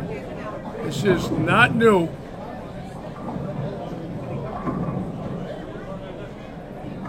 It's out there. Oh boy, that was out there. If that one got back, and that ball was under about 3. Normally that ball's around 7. He just missed it, and it was gone.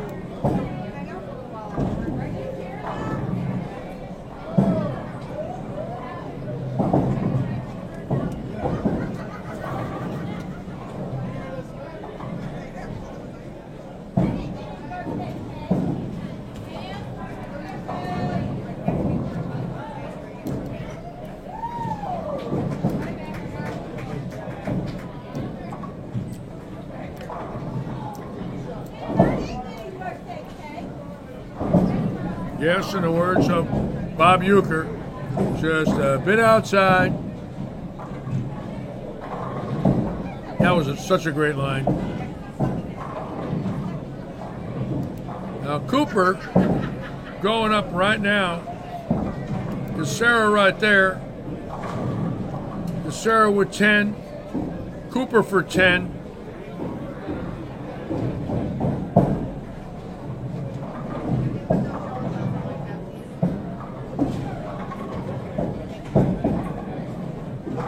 Cooper 10 in the pit.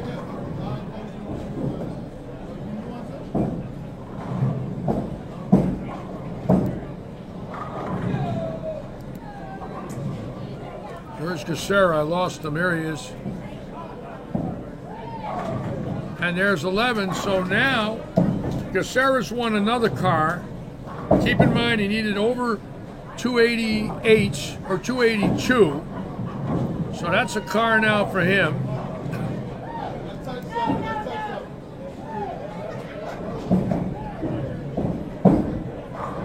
And Cooper now got a car. That was a car. So now Daniel Gissara for 300.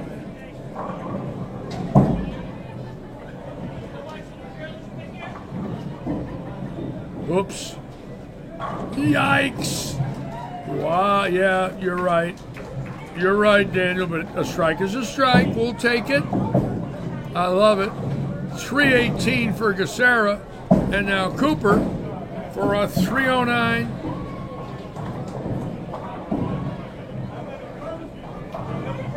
Oh, wow, 296. But enough for a 305. Bad shot, but enough for a car. Should be 305. Let's double check.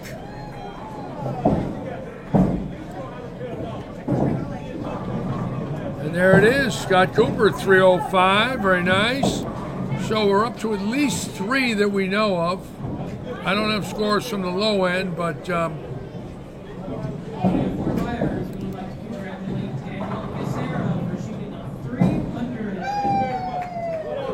Gissara, so that's 3 awards tonight for sure, and several people with a chance for 800. So keep in mind, it could be a real big last game here.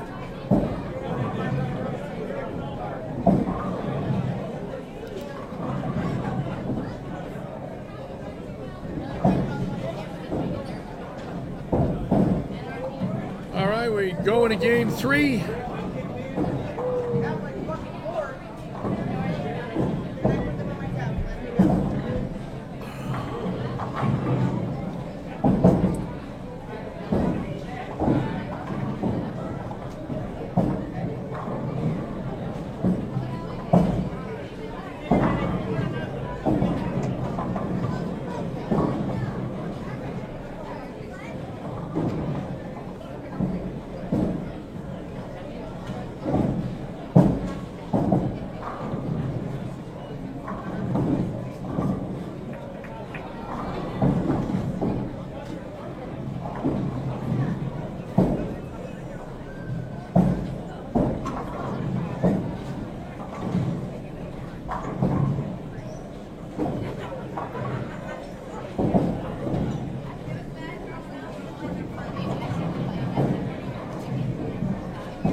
again, another great evening.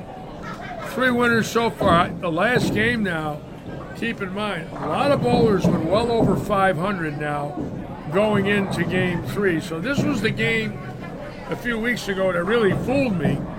We had like 3 after 2 and ended up with like 8 or 9. So I'm going to really try and, obviously Cooper's got a great chance.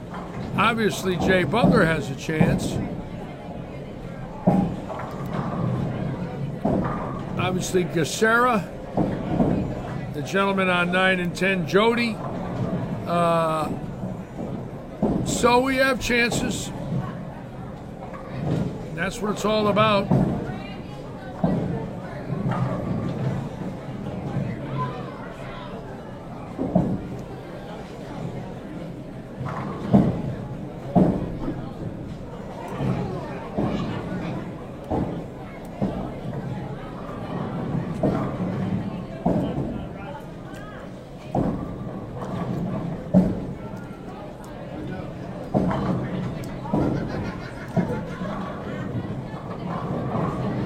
Keep in mind we have several locals bowling in the PBA event starting Sunday morning. I want to wish Steve Callior and John Huff a real good tournament. These 2 guys are legends in Southwest Florida.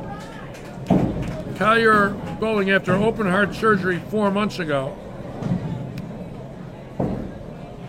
And all of you watched Huff win the 50 and over PBA event here in March. So, also Bruce Kaiser bowling, who just turned 50 a few weeks ago.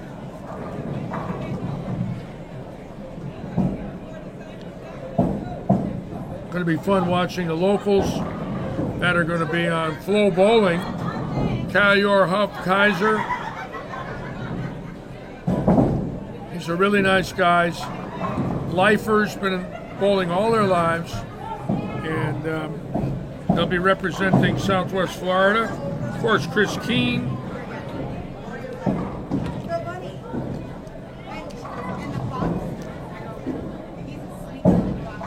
A proprietor here in Southwest Florida will be in the event, and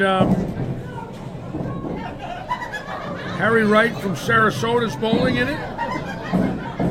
PBA member over the age of 50. Going to be rooting for Harry, Chris.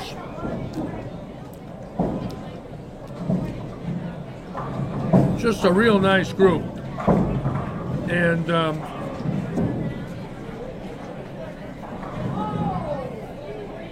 sure their family and friends are going to love it.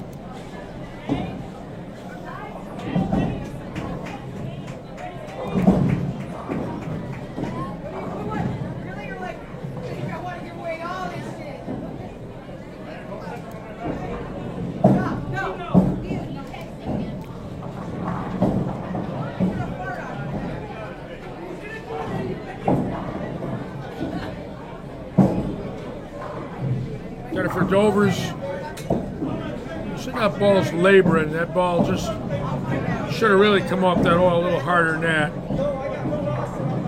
Sort of labored, didn't really finish. Pick up some momentum. Week 10.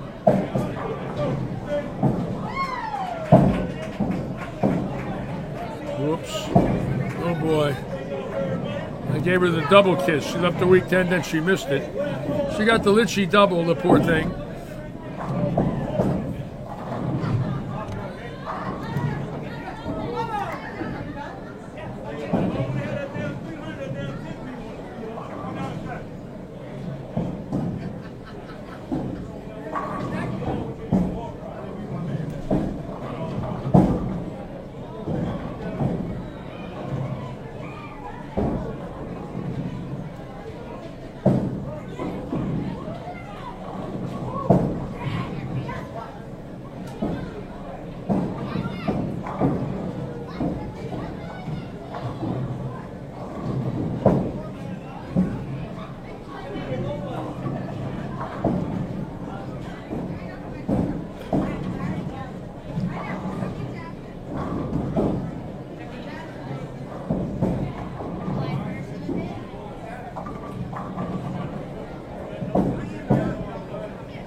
Okay, we're in game 3 now. Keep in mind, this is the game where 2 cars can be won, 300 or 800. And in recent weeks, it's happened quite a bit. So we're going to be jumping around a little, watch the people that had a chance early, like Cooper and Gassera, and basically seeing what they've got going on.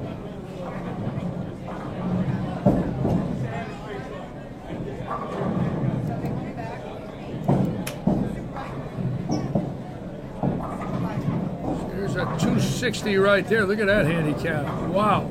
83 pins a game. That's unbelievable. Look at those 2 scores there. A 279, they're getting 102 a game. Wow. Monster scores. So they could definitely be factors.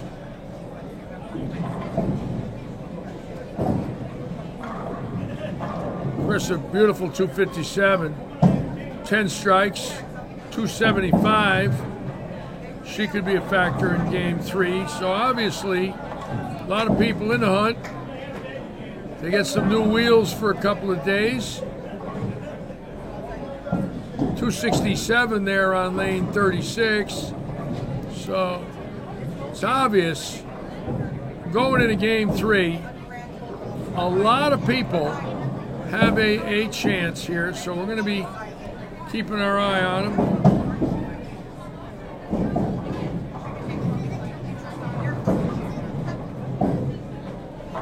Again, we'll be on the air with all you folks tomorrow night. Bill Plunkett. Hello, Bill Plunkett. Welcome aboard. We'll be on with all you folks tomorrow night at 6:30. And Saturday is Pro-Am Day. And we will be on the air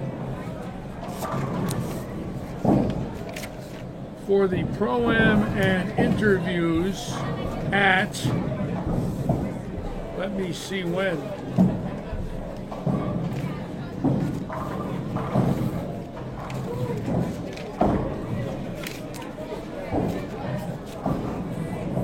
Be right back. Let me check on something.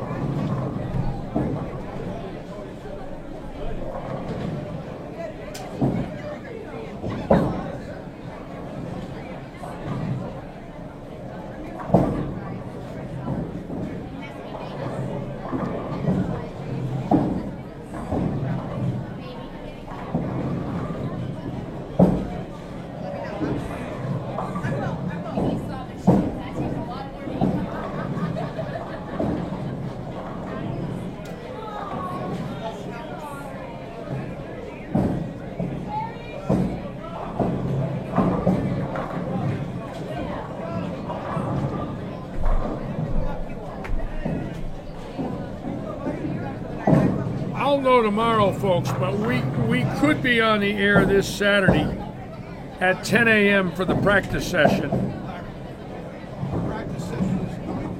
9 to 12.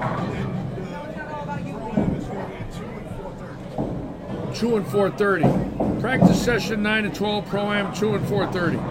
Okay, got it. Got it. 9 to 12 and 2 and 4:30. I'll have hours tomorrow. I'll talk to management, let you folks know exactly what we're going to be doing on Saturday. To Exorcist, the winners get a choice of 3 or 4 different models. They cannot get an A8, although some have. They've only got 1 or 2 A8s in the rental fleet. But a lot of SUVs and the A6s, and I don't know, it seems like the SUVs have been the most popular. Jerry Michelanek bought one. He won one in four usages and ended up buying it. I think they gave him a great deal on it. It was out of the rental fleet. So the way they have it is, it's not really a rental fleet, it's a customer service fleet, because they got people living in Marco Island, Sanibel.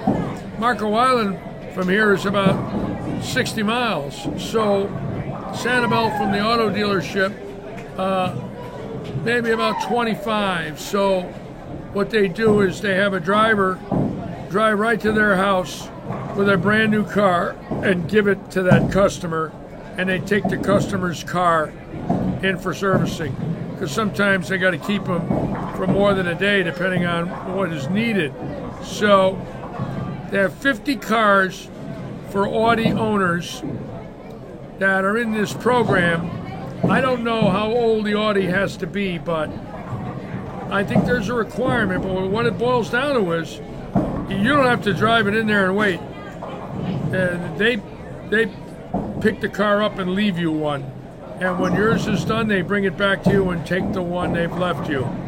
That is unbelievable when you think of the man hours involved that they're paying. Barry cites 70 cars.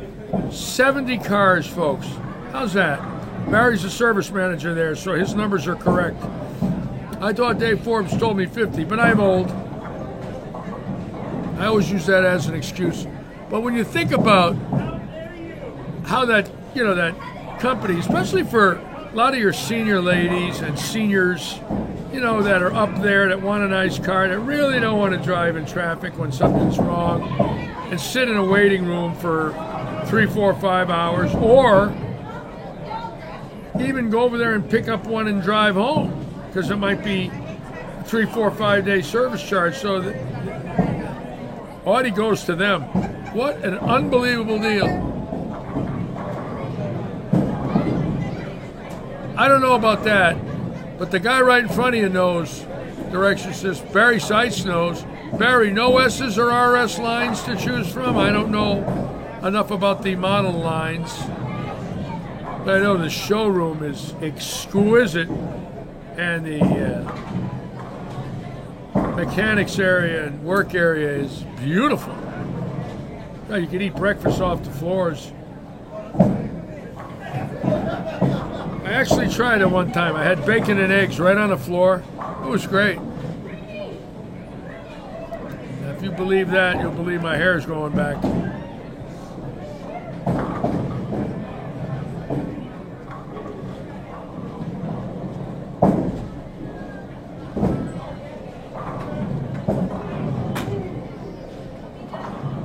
Right, it says SQ5.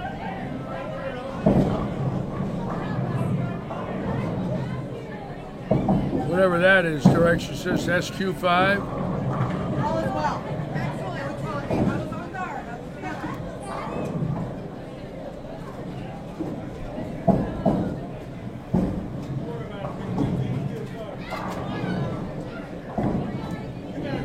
What we doing tonight, Larry? House, how are you, House?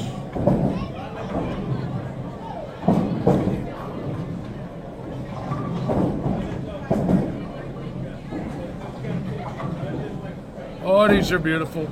That A8 that I got a white one. I never drove anything like that in my life. It crossed my mind for a minute to take it, as silly as I am. I said, where the hell are you going to hide that for 20 years? And by the time you're ready to drive it, you'll be 92. I said, that's not going to work. I wanted to take it and hide it in a barn. It was beautiful. Oh, what a ride. $105,000. I guess there's one that goes as high as 120. What a car. Frank Giannino won one a few weeks ago. Right here, the Detroit Stroke. Oh, look at the Detroit Stroke. Looking for another car.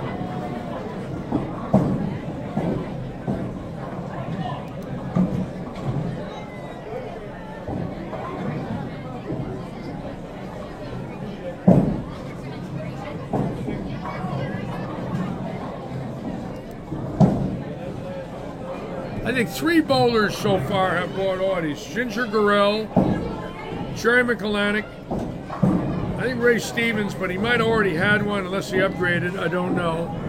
But, and then one of the other ladies in the league had bought one in July, actually, before we really knew there was going to be an Audi league. She just went over there and bought one. So I do know 4 league members that have them, probably a few more. House Brown's got an A8.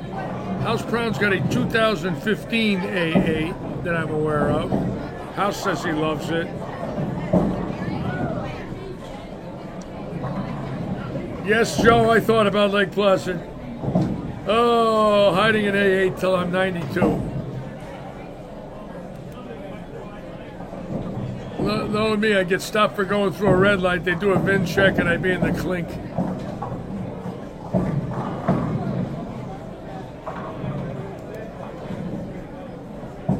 You know, I had that happen.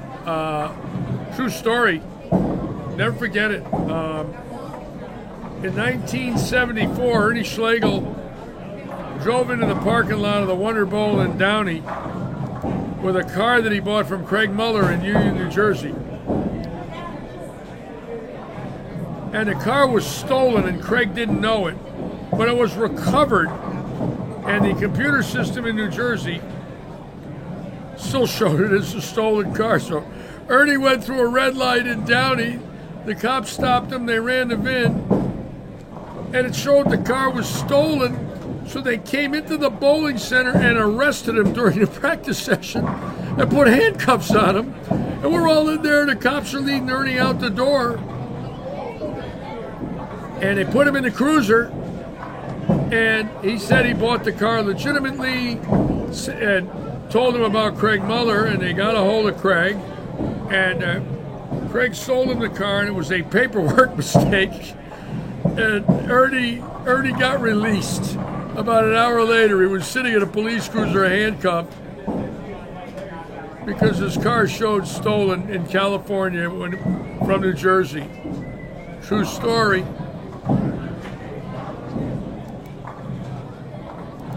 And there's Ginger. She bought an Audi. This lady right here. Ginger Gorell, hold it. Naturally, I put the camera on her, and she got the Litchi kiss. He didn't bowl too good. He had no revs then. That was before finger grips. His ball turned over 3 times, so it really made no difference. Well, we won the USBC Eagle in 1970. We had Schlegel leading off with 4 lefties behind him. And the reason was Schlegel's ball faded to the right. So we knew if his ball was hooking on the back end, we could get movement. And I am not joking.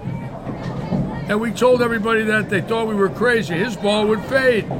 So we knew if his ball was fading, he was right-handed, ours would move a little more. Very true story. We won an Eagle together, me and Ernie, 51 years ago. Hard to believe.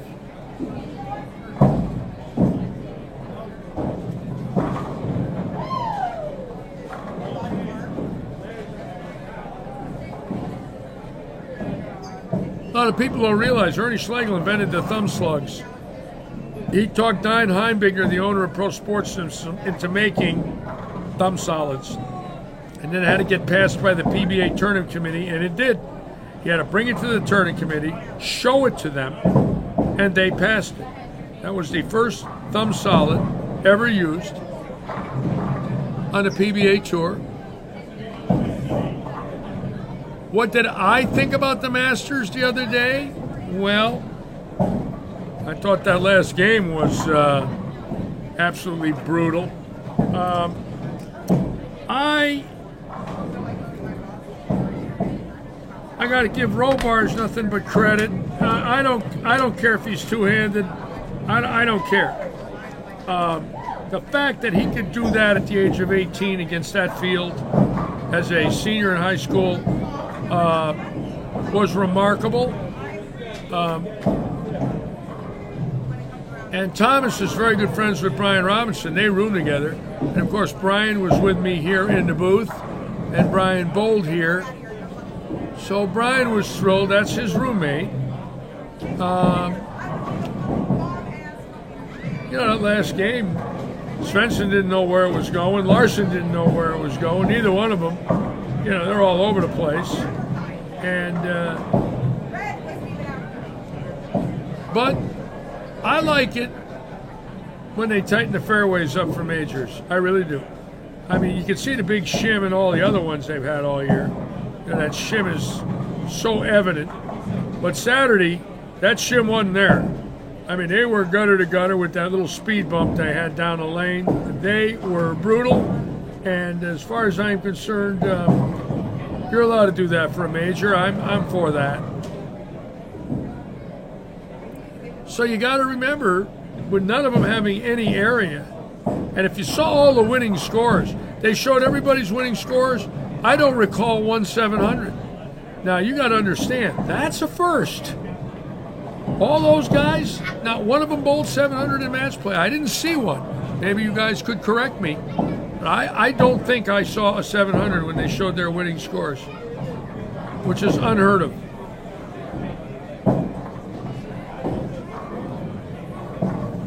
Three games, no 700s for a field that great, unheard of.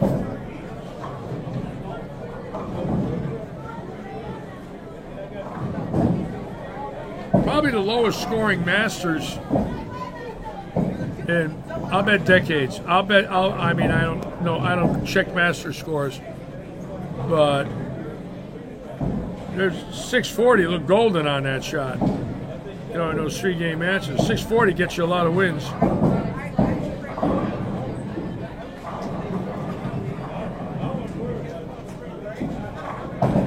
Nick Pate had 770. I don't know how. I mean, 670 was a monster.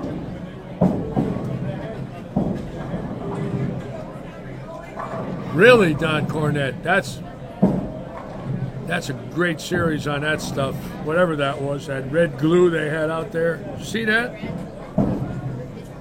I'd like to pull on that every night and get that all over your shirts.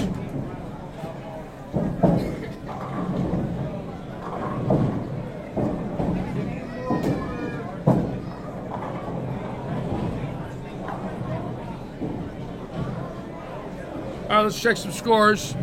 See what we got here. The Detroit Stroke with a shot. He gets 27, so he needs 4 more. We'll come back to the Stroke. His wife calls him the Choke. I call him the Stroke. Speaking of strokes, let's watch Stouffer.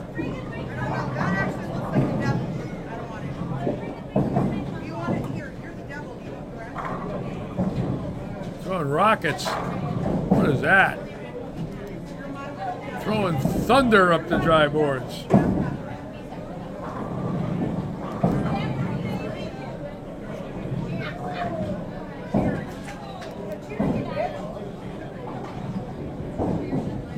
I don't see any real big scores here in Game 3 for the 800. One of those nights? No, not much.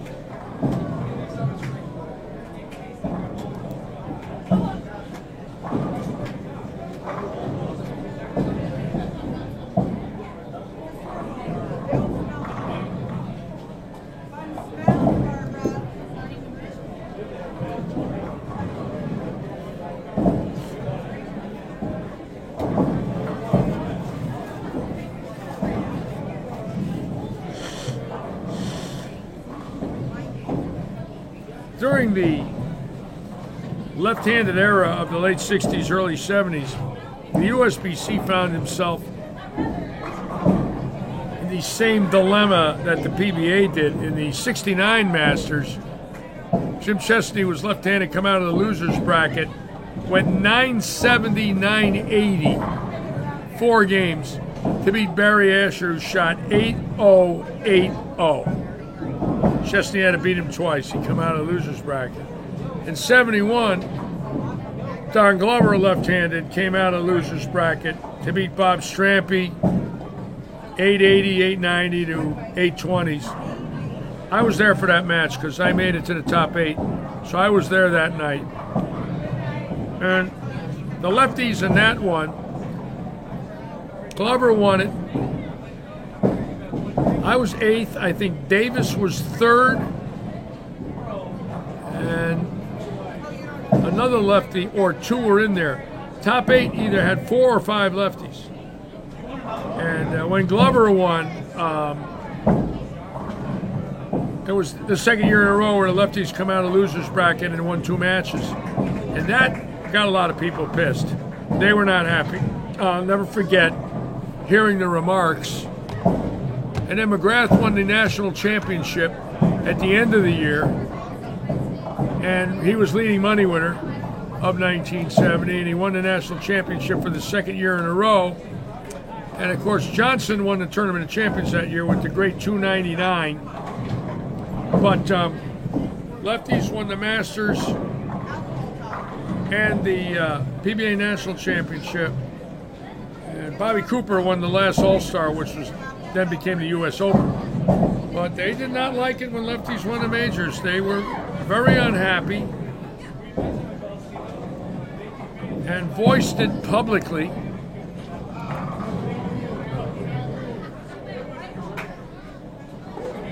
But nobody seemed to mind Svensson leading. Svensson's unbelievable. I mean, That ball, that urethane ball with 600 on it, he goes 12 to 10. When he's got a little shot, 12 to 10, 10 to 8. Oh my God.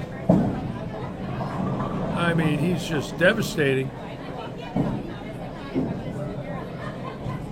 Doesn't seem to say much. Very quiet man, Svensson. I probably talk more in one telecast than he does in a year.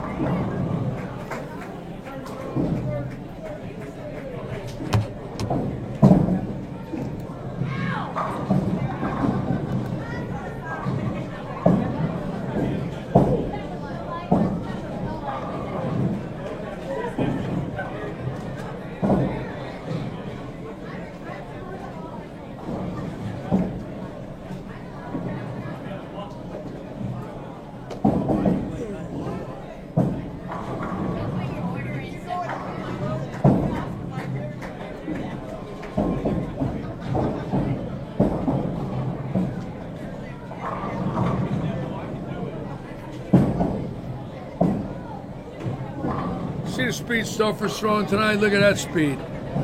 What is that, 21:30? Wow. What is that all about?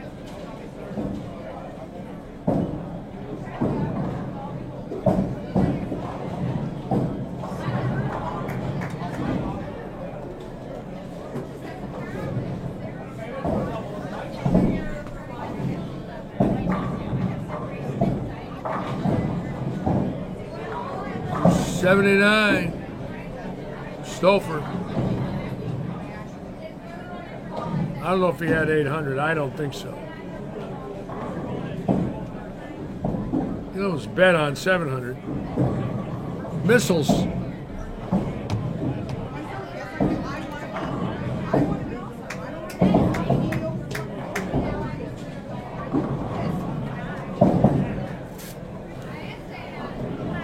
Hey, Jay. Tired. Very tired. 7 what?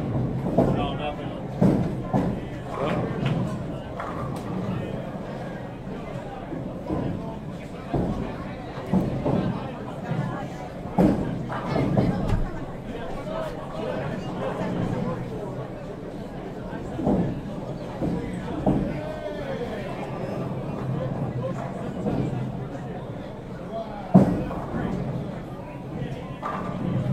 Keep in mind, ladies and gentlemen, tomorrow night, 6:30. And tomorrow night, I will have our times that we will start our stream on Saturday. It could be 9 to 12, 2-hour break. I don't know yet. I've got to line up some interviews and get them in the booth with us. I'm sure a lot of you are going to want to watch that because there's going to be a lot of memories that I'm going to bring up. And got a lot of questions for some of these guys. They've been my friends, many of them over 40 years. Real interested in talking to Tom Baker. Tom Baker, in his late 60s, great athlete. Never smoked, occasional glass of wine, took great care of himself in his life. Worked out a lot with Monticelli. They went to health clubs quite a bit when they were touring together. And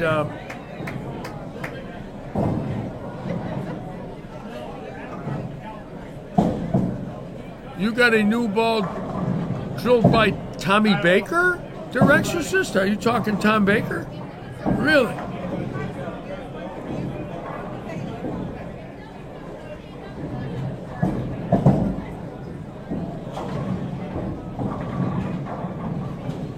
The Tommy coming out of Buffalo, great bowling town.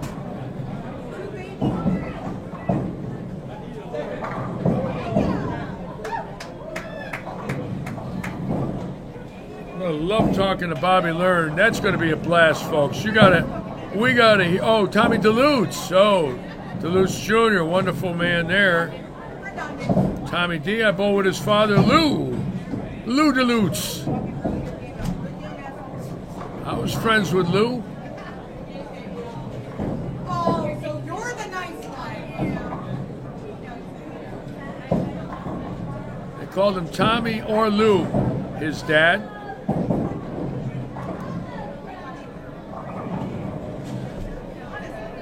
I'm not, I will tell you. Listen, Kim.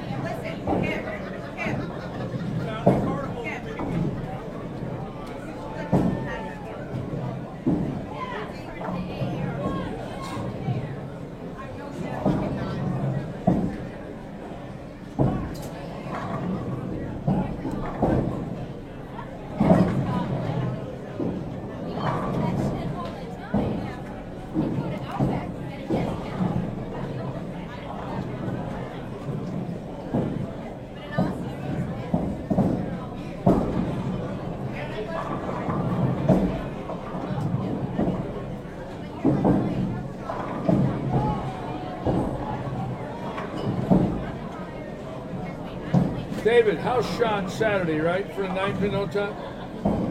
Yeah. House shot Saturday, Dave Stouffer just told me, house shot Saturday for the 9-pin no tap.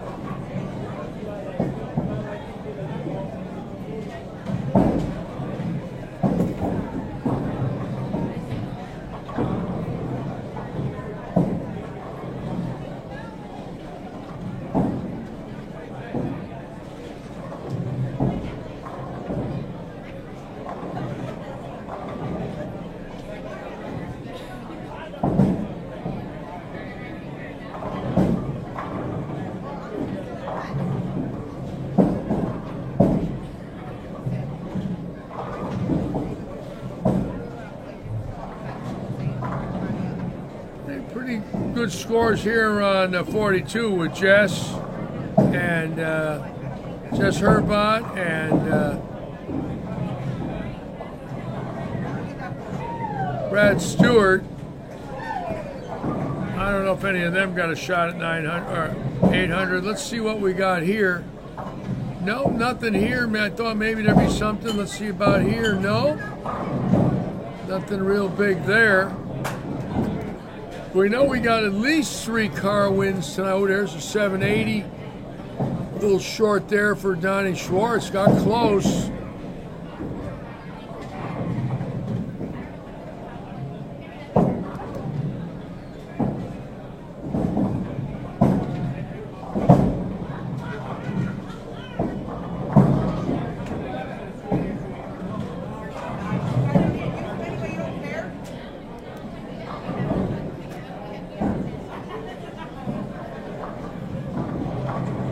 Looks like Gacera's at it again now. Keep in mind, 300.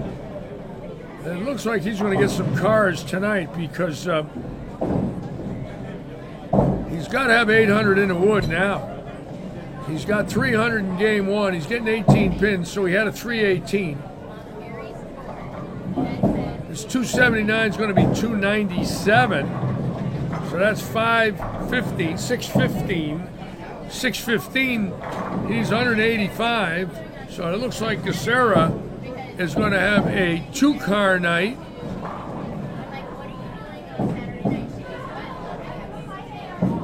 He's got to have the most in the league.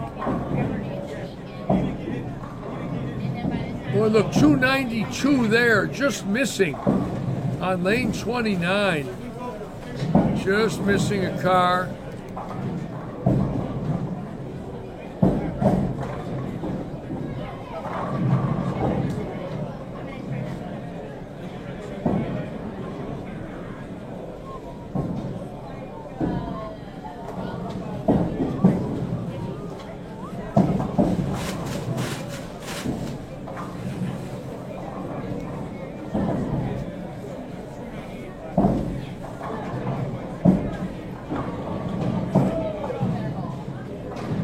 Dan, what'd you have game one?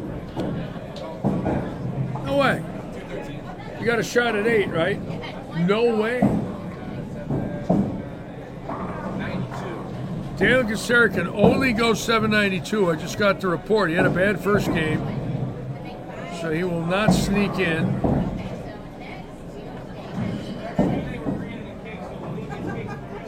Oh, Stouffer and Gessera are good bowlers there, Rec. But, you know, Daniel Gessera was averaging 240 in league at the age of 15. 10 years ago.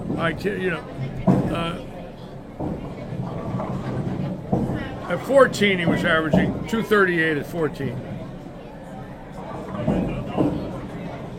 So he's had big numbers since his early teens, and he's just a very wonderful young man, extremely well liked. He's got this great demeanor about him.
I don't know what Dan's throwing, but whatever it is, Direct, I'll find out. It looks great. And it's got to be a Brunswick of some sort, one of their 7 brands.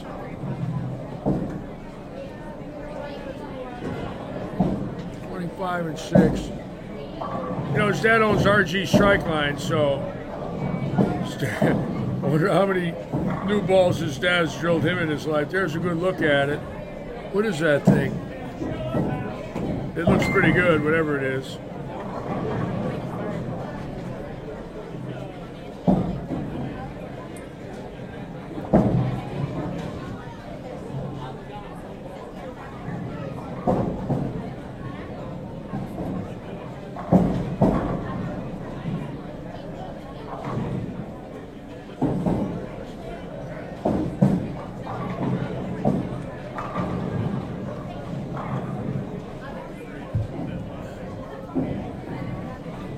So he's going to go about 771.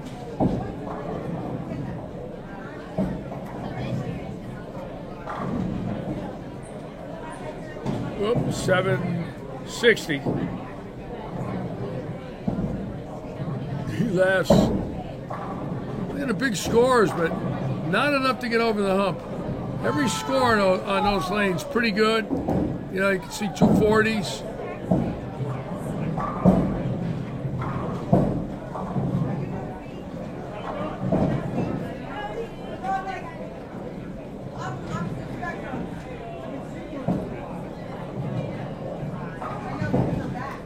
So Marissa MacGyver looks like she needs 8 pins. I don't think she's 25. Is that 232 or 292? She can't be getting that much wood. That's impossible. Let's see. Is that 300? She'd have to give the car to somebody. Let's see.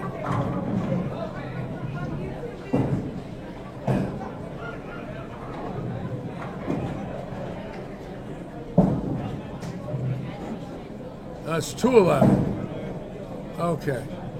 Yeah, I was going to say that's she couldn't be getting that kind of handicap. No, I don't see any real big ones here. It's like a rather low evening of 3, maybe 4 or 5. Don't know about the low end.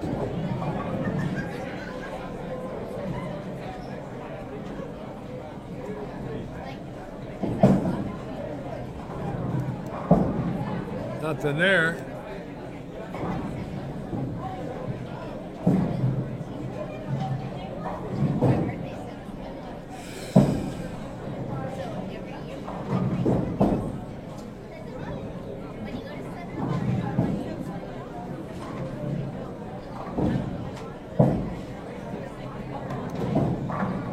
Nope, can't see much.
Well, you get these kids that are phenoms, like the young boy at the Masters. You know, today, the two-handers pick it up so quick and get so much power and impact that you could see where they could beat a strong field, because the carry percentage is 20-30% more because of the rev rate. So you're going to see a lot of young two-handers, and that's basically what we've seen. Svensson's already got 10 titles at the age of 26. I mean, definitely has a shot at 30. I mean, if you think about it. He could catch Petraglia within 2 or 3 years. Petraglia was voted in the top 20 all time. And Svensson literally catch Petraglia by the time he's 30.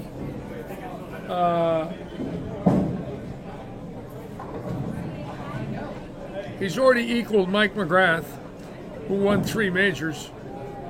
So these two-handers are so explosive, so dynamic, and so confident that when you think about what they're doing now,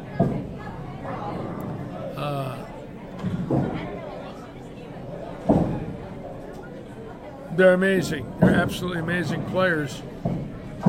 And you look at Kyle Troop now, leading candidate for Bowler of the Year, and of course Simonson, and then you throw in Belmonte, and then we'll add in Svensson and Maldonado and Chris Vi, who's made the finals in 4 majors. Del Warren said to me 5 years ago, he's a little short on this, but he said to me, in 5 years, your top 5 leading money winners will be two-handed. Of course, now, Daugherty's one-handed, but he's thumbless, right? So when you think about what we're seeing is this transformation worldwide where every kid's learning how to bowl two-handed because that's what's on TV, if they can handle it physically.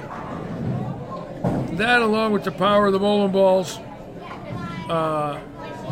you get those things up around 550, and you can't stop them. The half hit does not exist. Messengers are a dime a dozen. 2 pins off the wall are ridiculous. Instead of being the 2-4-5-8 with the 7-pin, it's a 2-pin forward for a double. What used to be a 5 count is now a 2-pin forward. You never see half a loaf anymore with a 7-pin because of that entry angle. That leave is basically gone in the world of bowling. When I was a kid, you'd see it every night. Righties and lefties. Somebody would hit the head pin light and leave 5. The ball bounced off the head pin, went to the right. They got the bucket with the 7 or the bucket with the 10 if they were left-handed.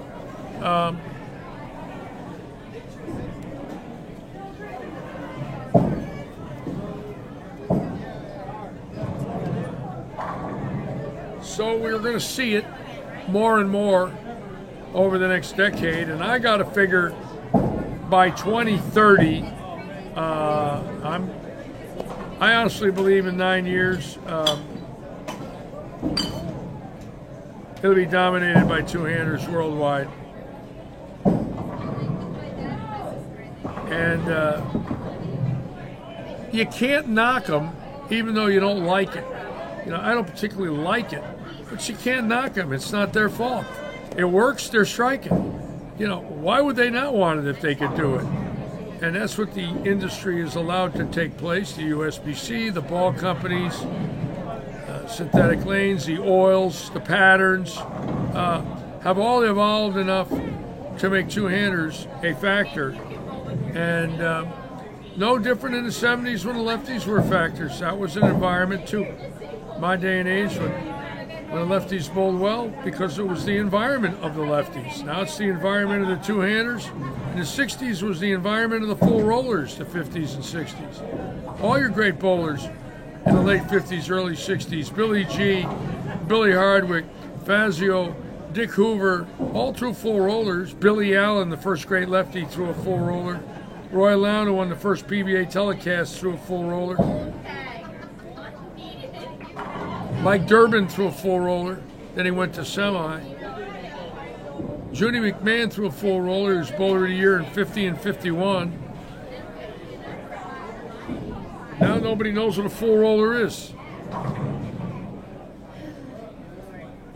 So it's environmental and always will be.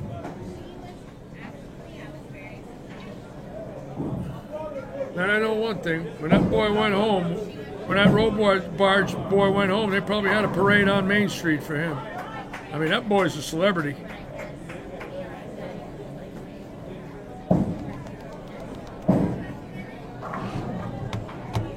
Won the junior thing, won the junior PBA and finished 3rd in the Masters. How's that?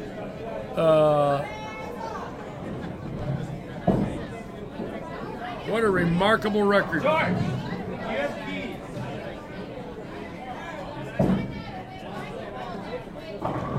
I just don't like when people knock them. You know, like I said, I don't like it. But I have a right not to like it. I don't like the Red Sox, you know. I don't like basketball. I don't like hockey. But I don't knock it. You know, basketball players are great, hockey players are great, the Red Sox are great. Two-handers are great. It's just the way it is. You know, every sport has these environmental periods. You look at baseball today, it's the biggest example of all. Synthetic fields, you know, very little grass, balls getting through on swinging down at them. Towns that normally had wind are now indoors. They play in rainy games. Rainy days are no longer a factor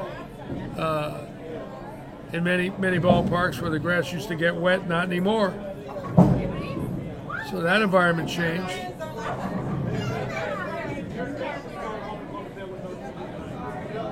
How about Bryson DeChambeau?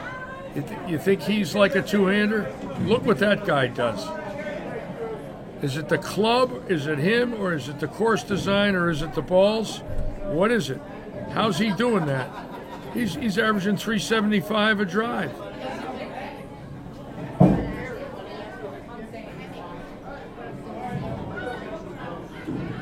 So we live with it, and we start again, right, everybody? I'm waiting, though, I got to be honest with you. The one thing I want to see more than anything in my life before I'm off this planet is I want to see a two-handed woman with 500 revs. I want to see it. I want to see that thing spark down there like Simonson's ball or Buttriff's. I want to see a young girl two-handed that's got it, that can go out and get inside and launch it over the left gutter cap and rip the cover off it. And I want to see it because once we see it, she's going to become one of the most famous bowlers in history overnight. She's going to go from a no-name to staying up with the men if the right girl can get it right and get it done. I think she's coming. I think there's going to be a gold coach that come up here. Lisa Michelle, why don't you say hello to everybody? Say hello to Cooper. There she is, Cooper. Hi. Gonna say hello to all your friends? Yeah, how are you? I'm good, how you doing? Did you drive? The kiss for Larry. The real kiss, ladies and gentlemen. Not the kiss on the lanes, the real kiss. I'm nervous, I'm shaking. Did you drive here? I did. You did drive? How long did it take? 800 miles? I think it was like 600 something. 600 miles, not bad. Not too bad, not too bad. Yeah, house flew up, and then we drove back down together. And then I'll drive back up Thursday. His house retired now, right? He's out. Not yet. No, he's still going through The process. The process. I got it. Yeah. So who's out? Who's in? Are they in? What? What do you mean? Like, there's 4 that are knocked out of whatever thing they have going on. I don't know. I don't know anything about it. Oops, I got a phone call here. Hold on, everybody. Hold on. I'll see you later. All right, Lisa, good to see you. I'm almost off the air. Bear with me, bro. All right, ladies and gentlemen, we're going to call it a night. I will be back tomorrow. You want to see a three-hander direct assist? That's funny. I'm a two-hander. I got 100 revs with 2 hands or 1 hand. It ain't going to help me any. Anyways, I want to thank all of you. Thank you so much for being with us again. We'll be on the air tomorrow night at 6:30. And I'll have some information about Saturday's times. Again, I want to thank all of you for finding us. Keep in mind, Lightning Strikes Bowl Fort Myers on YouTube. EBA Pro Shop on Facebook, Lightning Stream on Facebook. It looks like those are the ones you got to look for. And we will see you all tomorrow evening. And, of course, Saturday interview day with some of my best friends that ever lived. So thank you all. We're going to call it a night. I want to wish all of you a lot of good luck and good bowling. And thank you. Bye-bye.